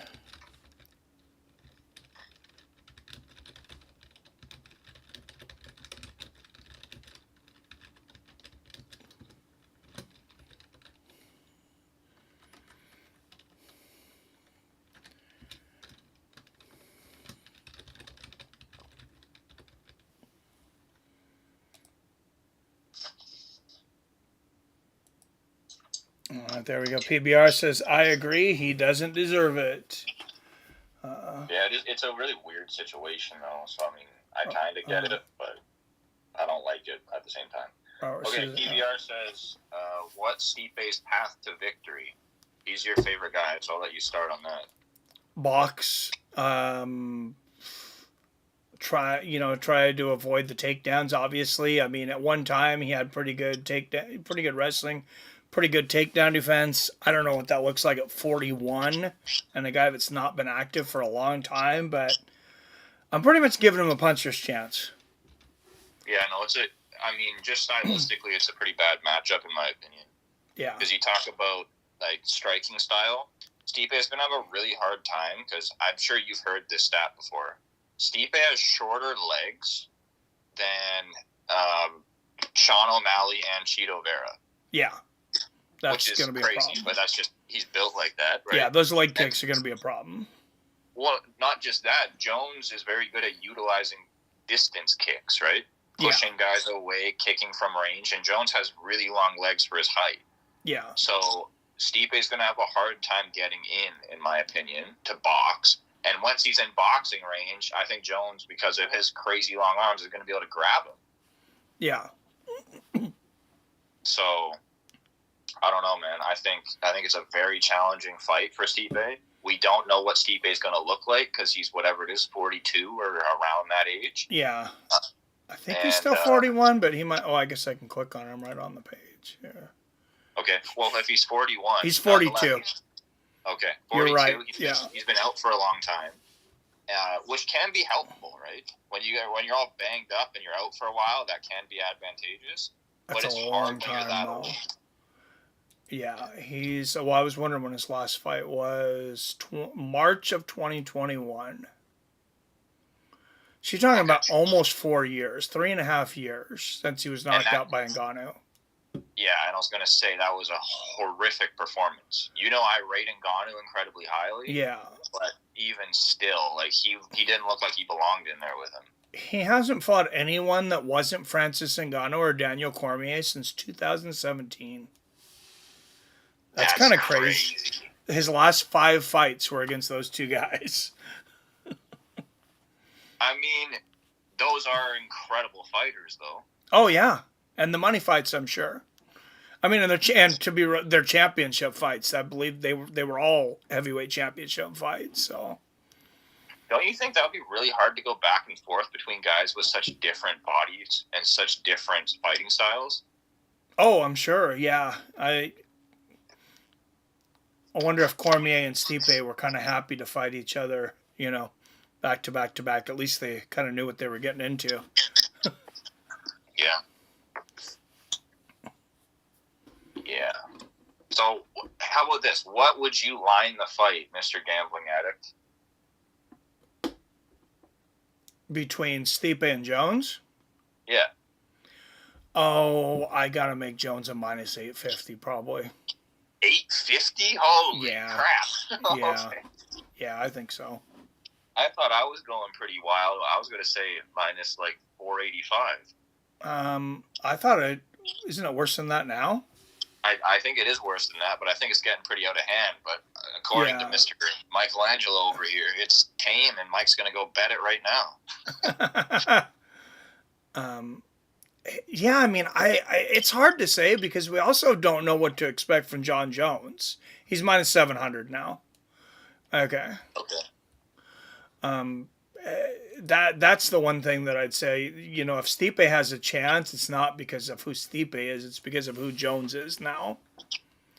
And Well, I think we didn't really get to see like how Jones is at this weight class, how Jones is at this weight. We know he's like incredibly injured. He has so many miles on him, and he looked terrible at 205 up until he fought at heavyweight. Right, like his last several fights have been pretty rough. Yeah, I thought he lost to Dominic Reyes. That was February of 2020. That was his last fight before the Gone fight, and the Gone fight was a year and a half ago. And the Gone fight was basically who even cares in my humble opinion, because I know Gone had a broken hand going into that, which was still swollen. Going into that fight, but. That's still not a big enough excuse to perform that way. I think Gone had to have choked too, because I don't think Gone threw the fight, but I will say it looked like a fake fight. Like that's how bad it was. I think he's a guy where going into a fight with such a severe injury, it kind of mentally broke him before it even started. That's my guess. I think he went in thinking that he was going to lose. That could be.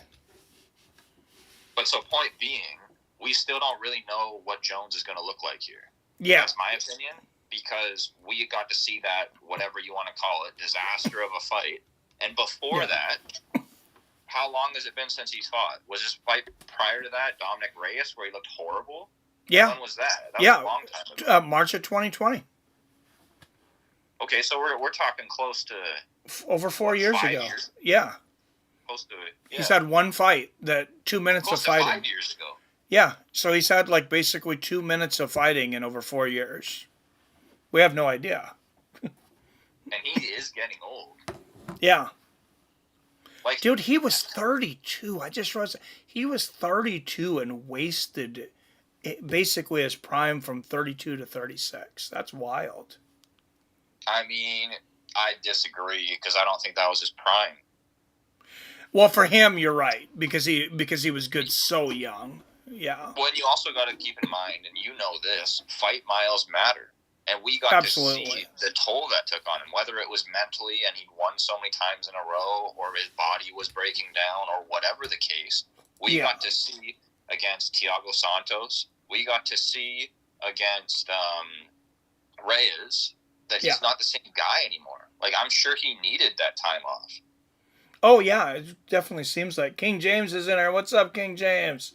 So I've been listening but couldn't join chat until in-town Wi-Fi signal. I don't think Stipe has much of a chance. Yeah, and PBR says minus 500, which is basically exactly what I said. So, yeah, we're all more or less on the same page. 850 still seems a little much, Mike. That sounds like he's fighting a pile of potatoes or something. Yeah, well, I mean, he's my favorite fighter. That just kind of tells you how little chance I think he has, though. I don't know. Like it's a very hard fight to handicap, I think, just because we don't know. Neither guy's fought in the last half a decade. Yeah, because mostly for me, because John Jones is such a question mark. I mean, you don't think Stipe's a question mark?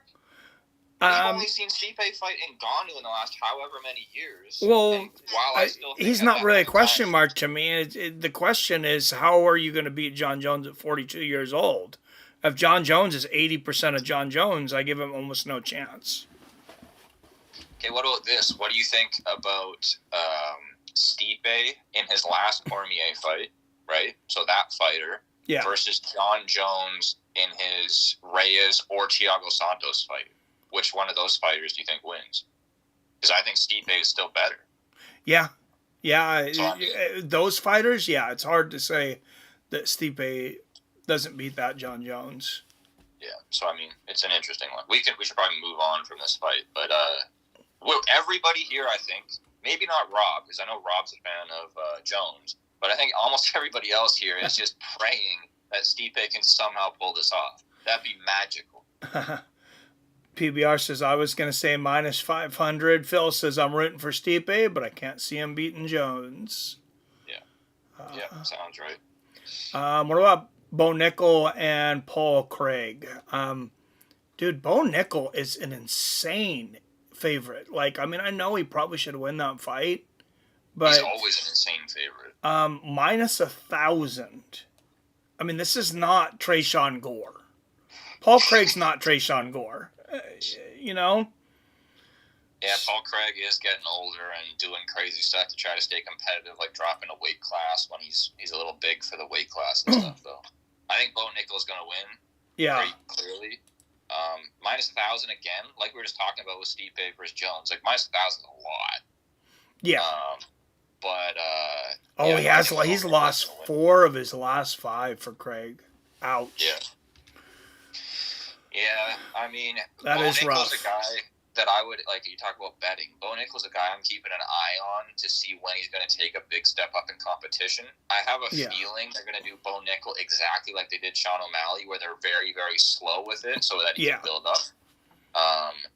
But nonetheless, like, I think he's going to be a big favorite for years to come. Like, colossal, ridiculous favorite. So if you can time or, like, bet on, like, the 2 or 3 fights leading up to and the fight that he loses, then you're going to make some money.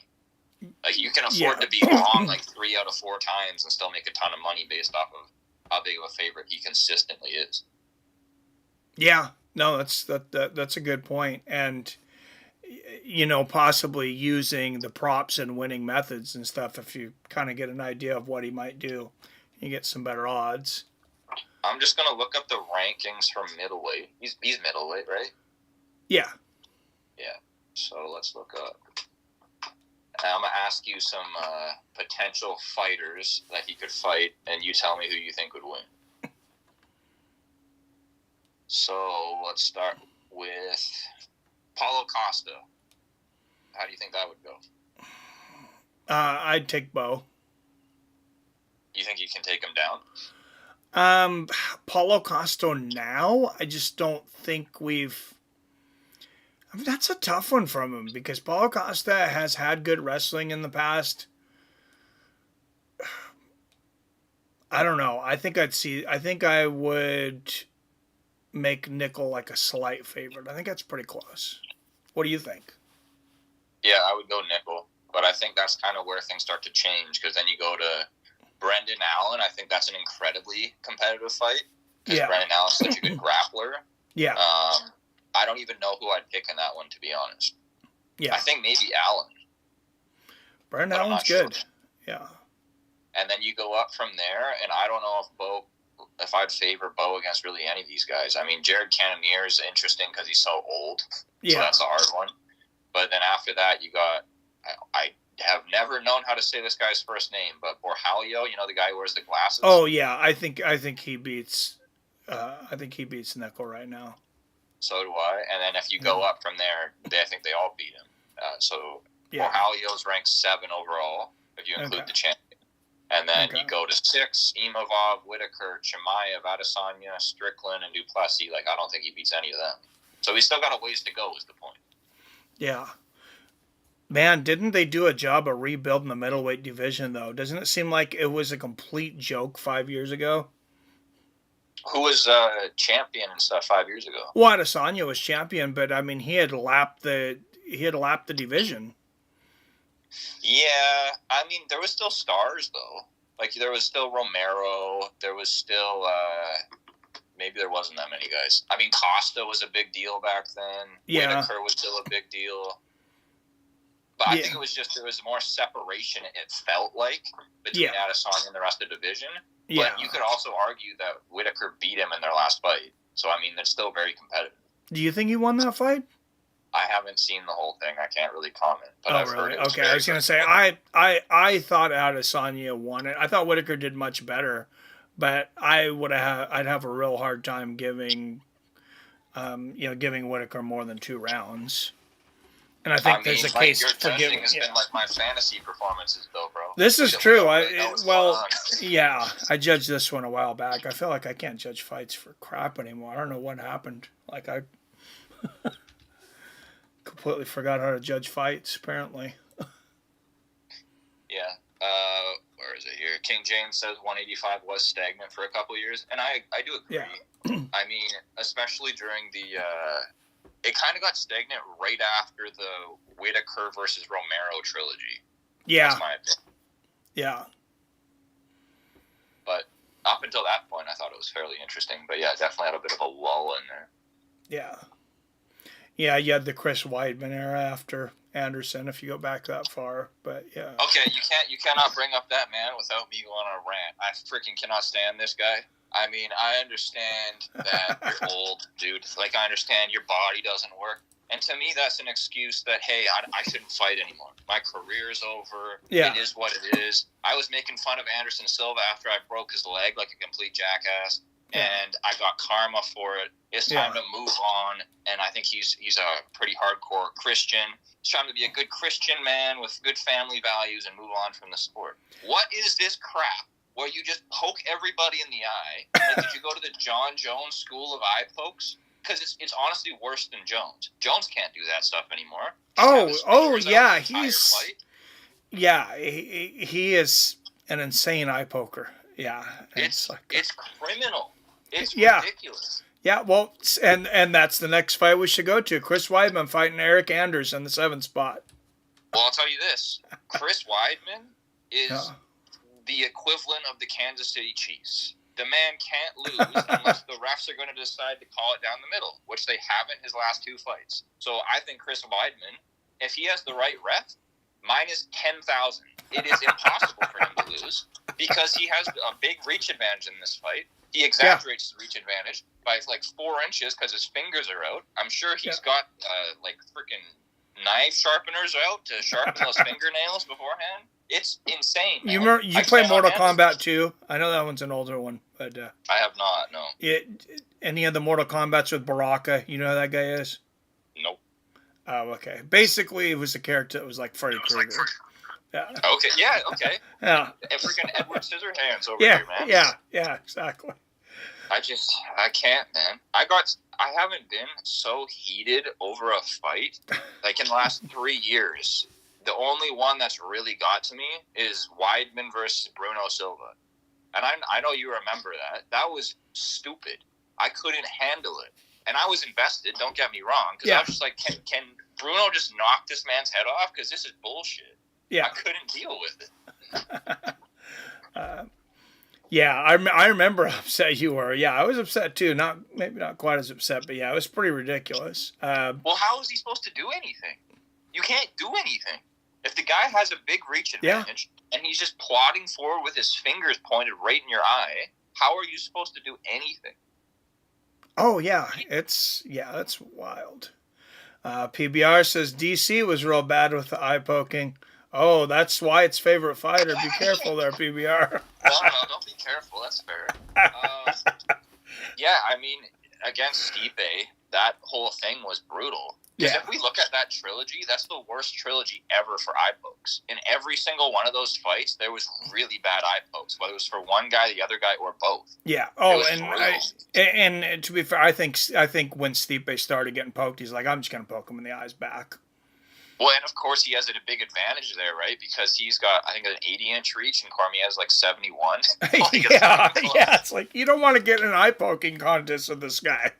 Hey, you want to play this game? All right, let's play. And then we got to see, remember Cormier was blind at the end of the last fight in one eye? You could see, like, it was just a mess. Oh, yeah.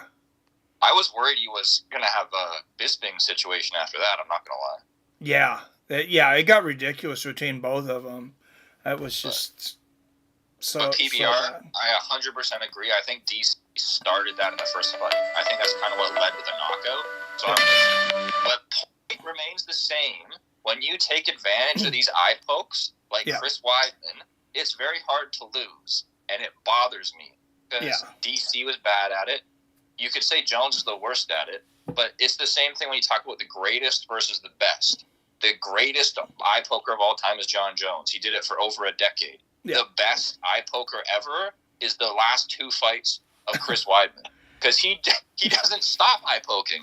He doesn't, like, all he does is shoulder raises to make sure he can keep his arm up for 15 minutes. Could you imagine if Dana White went troll, like Elon Musk style, and they have, like, the whole, fight invitation weekend, and he has the trophy and award for everything, and fight for the greatest eye pokes ever. Chris Weidman, bring him the jacket and everything, show the videos.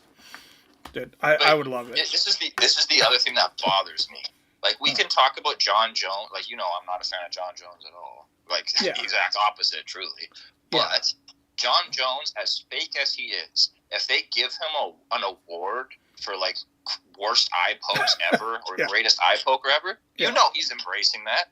Oh, yeah, sure. He'd laugh about it. He'd laugh about it. Chris Weidman, I guarantee you would be like, what? I've never eye poked. What are you talking about? He'd poke you right in the eye for saying it. It's ridiculous. Yeah. And he's right. He's very fake, yeah. I can't handle him, man. Yes, King James Philly smacked up the Cowgirls. He says, did Philly Pimp smack the Cowgirls? Brutally. So, I've never seen a game where they just start up backups for the entire fourth quarter. I've seen the last 5 minutes, the whole fourth quarter. Like, come on, man. James, Dallas almost had as many turnovers as points. 5 turnovers and 6 points. Yeah. Well, tell him the touchdown stat. 10 turnovers. Oh yeah, 10 turnovers and 0 touchdowns in the last 2 games. Yeah. Yeah, PBR, that's so true. I felt like I was the only DC fan in the entire world when he was fighting John Jones and everybody hated him. Oh, yeah. And how in the world could people stand up for John Jones? Pick him over that was just... I mean, hey, Rob, between those two guys, yeah. Rob, tell us how. We know there's reasons. I mean, yeah, it's pretty clear. It's because he's so damn good. Like, yeah, he's very good. It's hard to... It makes me hate him even more. But that's where it ends, man. Like, you know what it is? I'm going to make the comparison. Hate me if you want. He's like Chris Benoit. Chris Benoit, an amazing wrestler. So if you can go and watch Chris Benoit wrestle and be like, look at that. That guy is amazing. And just completely ignore everything else that has to do with Chris Benoit. That might be a bit of a stretch. Hey, we're stretching it up, man. We're stretching it up. Oh, boy. So, your boy, Eric Anders, won 2 of his last 3, knocked out Kyle Pasty-Dacus, and won a unanimous decision over Jamie Pickett. Neither of those guys have ever impressed me, but it's 2 wins. All right, I'll tell you how the whole fight plays out, and you should clip this because it's going to be perfect. Okay. Eric Anders has always been a guy who's been tough, but when things aren't right, he will either complain to the ref, but more consistently, he'll just lose his shit on his coach. Like, what am I supposed to do? This is crap. Like, I can't do anything here because he's cheating. So I think if it makes it past the first round, Eric Anders is going to unload on his coach and be like, how am I even supposed to win, man? I'm just getting eye poked to death. I can't even see you right now. How am I supposed to win? And then I think it's going to be a finish. Like, do you remember when Anthony Johnson, he lost at, I think it would have been a 170 fight to a guy, and he got eye poked, and he fell over because it hurt so bad, and they called it a knockout? Oh, yeah, I really remember that fight. Yeah, it was horrible. I think that happens in this one. And then I think Eric Anders retires out of frustration. All right, he's 37. Weidman's 40. Dude, give it up, man. Weidman can barely walk, too. His knees are messed up. He won by technical decision, too. Oh, didn't he win because Bruno Silva couldn't continue from eye pokes? Yes, and they called it a freaking knockout or something. Oh, yeah, that is, the most ridiculous decision of all time. They should give him an award for that. That is the most obvious disqualification I think I've ever seen. It's so easy to see. Because he got eye poked. I'm not exaggerating. I think he got eye poked 5 or 6 significant times. Oh, yeah. At least. No, I remember. So how... I just don't understand, man. I don't understand how they could possibly give him... King James likes it. He said UFC should have an annual Satire Awards gig. Best eye poker, cup crusher, pull-out queen, etc. Bones is GOAT and folks be furious. Oh, for sure. I mean, it's like Floyd Mayweather, where people love to hate him. Like I Yeah. still love to watch Jones fight because I just want to see him lose. Yeah, He's got these but I get it. I get that he's a great fighter. Yeah. Yeah. It is hard to say great, but yeah, just not a great person. I mean, it's kind of like Connor, right? People love Connor; he's so famous. But I mean, it's easier for me to almost get behind Jones because Jones is a way better fighter. Yeah, and he's not a serial rapist, as far as I know. I mean, he's been convicted of worse than Connor so far. But yeah, they're both rough people. You can argue either way, man. I'm just saying they're both horrible people. Yeah, they're in competition with each other. Jonathan Martinez, Marcus McGee. Nah, I think we should just go to like Paul Tyson or something.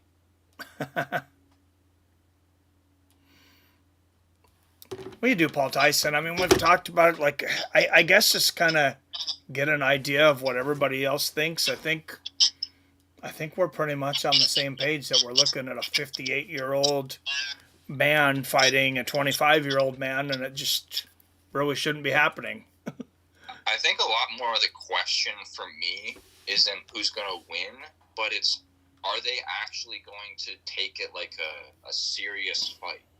Are they going to go out there and try to hurt each other? Yeah. I don't know. I hope Tyson goes out there to hurt him. It honestly wouldn't surprise me if Tyson gave it everything and Paul did not. Yeah. No, I agree. I totally agree. Because, I'm obviously much older than Paul. I'm 46. I'm not sure how comfortable I am hitting a 58-year-old man as hard as I can. Like, that seems uncomfortable. Yeah. Yeah, no, it's all around weird. But Tyson's only a plus 190 now? Has that moved a lot? He used to... Well, I mean, it's changed, of course, but when we talked about it, like, months and months ago, before Tyson had the medical condition, it was way closer than that. I think Jake was, like, minus 185. Really? I thought he was in the 300s, but I guess I misremembered. He could be more recently, I'm not sure. Yeah. Huh. Yeah, plus 190, minus 250 for Paul. You know what my favorite prop on that is? I think I was saying earlier, though, is draw is plus 750. If I'm betting it, I'm betting draw. It's only plus 750? Yeah, which tells me that they think there's a really good chance of a draw. Because draw in the UFC is always plus 5. I mean, there's a reason it's minus 5,000 because they have odd rounds, but still. Yeah, but I mean, that's that kind of tells you they think it's rigged, basically. It's kind of, yeah. Let me see if it's changed here. I got it up right now. Oh, come on. Fight props. Now I'm having a hard time even clicking on back to boxing.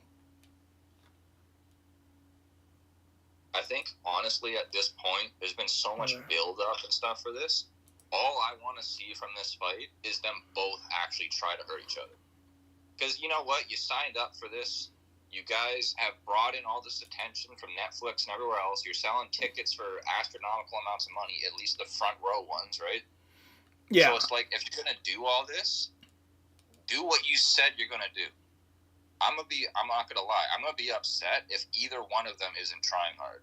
That would bother me. Okay, here's my prop. Over 6.5, minus 105. Shot called. Yeah. Fair enough. Shot called. I don't think either one of... I don't think Tyson will knock Paul out under that, and I don't think Paul will try to knock Tyson out earlier than that. I could be wrong. Does that not bother you, though? That it's a boxing match, and I mean, a little bit. Guy you don't think's going to try very hard? Okay, why would I even watch it then? Oh, here it is. I found it. Draw is plus 800. Yeah. Now. Oh, and this changed because Tyson by KO is plus 300. He was plus 350 not too long ago. So Paul by KO is plus 115 though.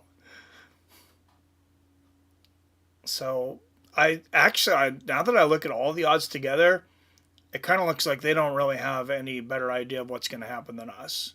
Like they're just trying to cover their bases. Yeah. Most likely. Yeah, because like 115, it seems like they're expecting a knockout, but then draw plus 800. Like I don't ever remember seeing that small of odds for a draw.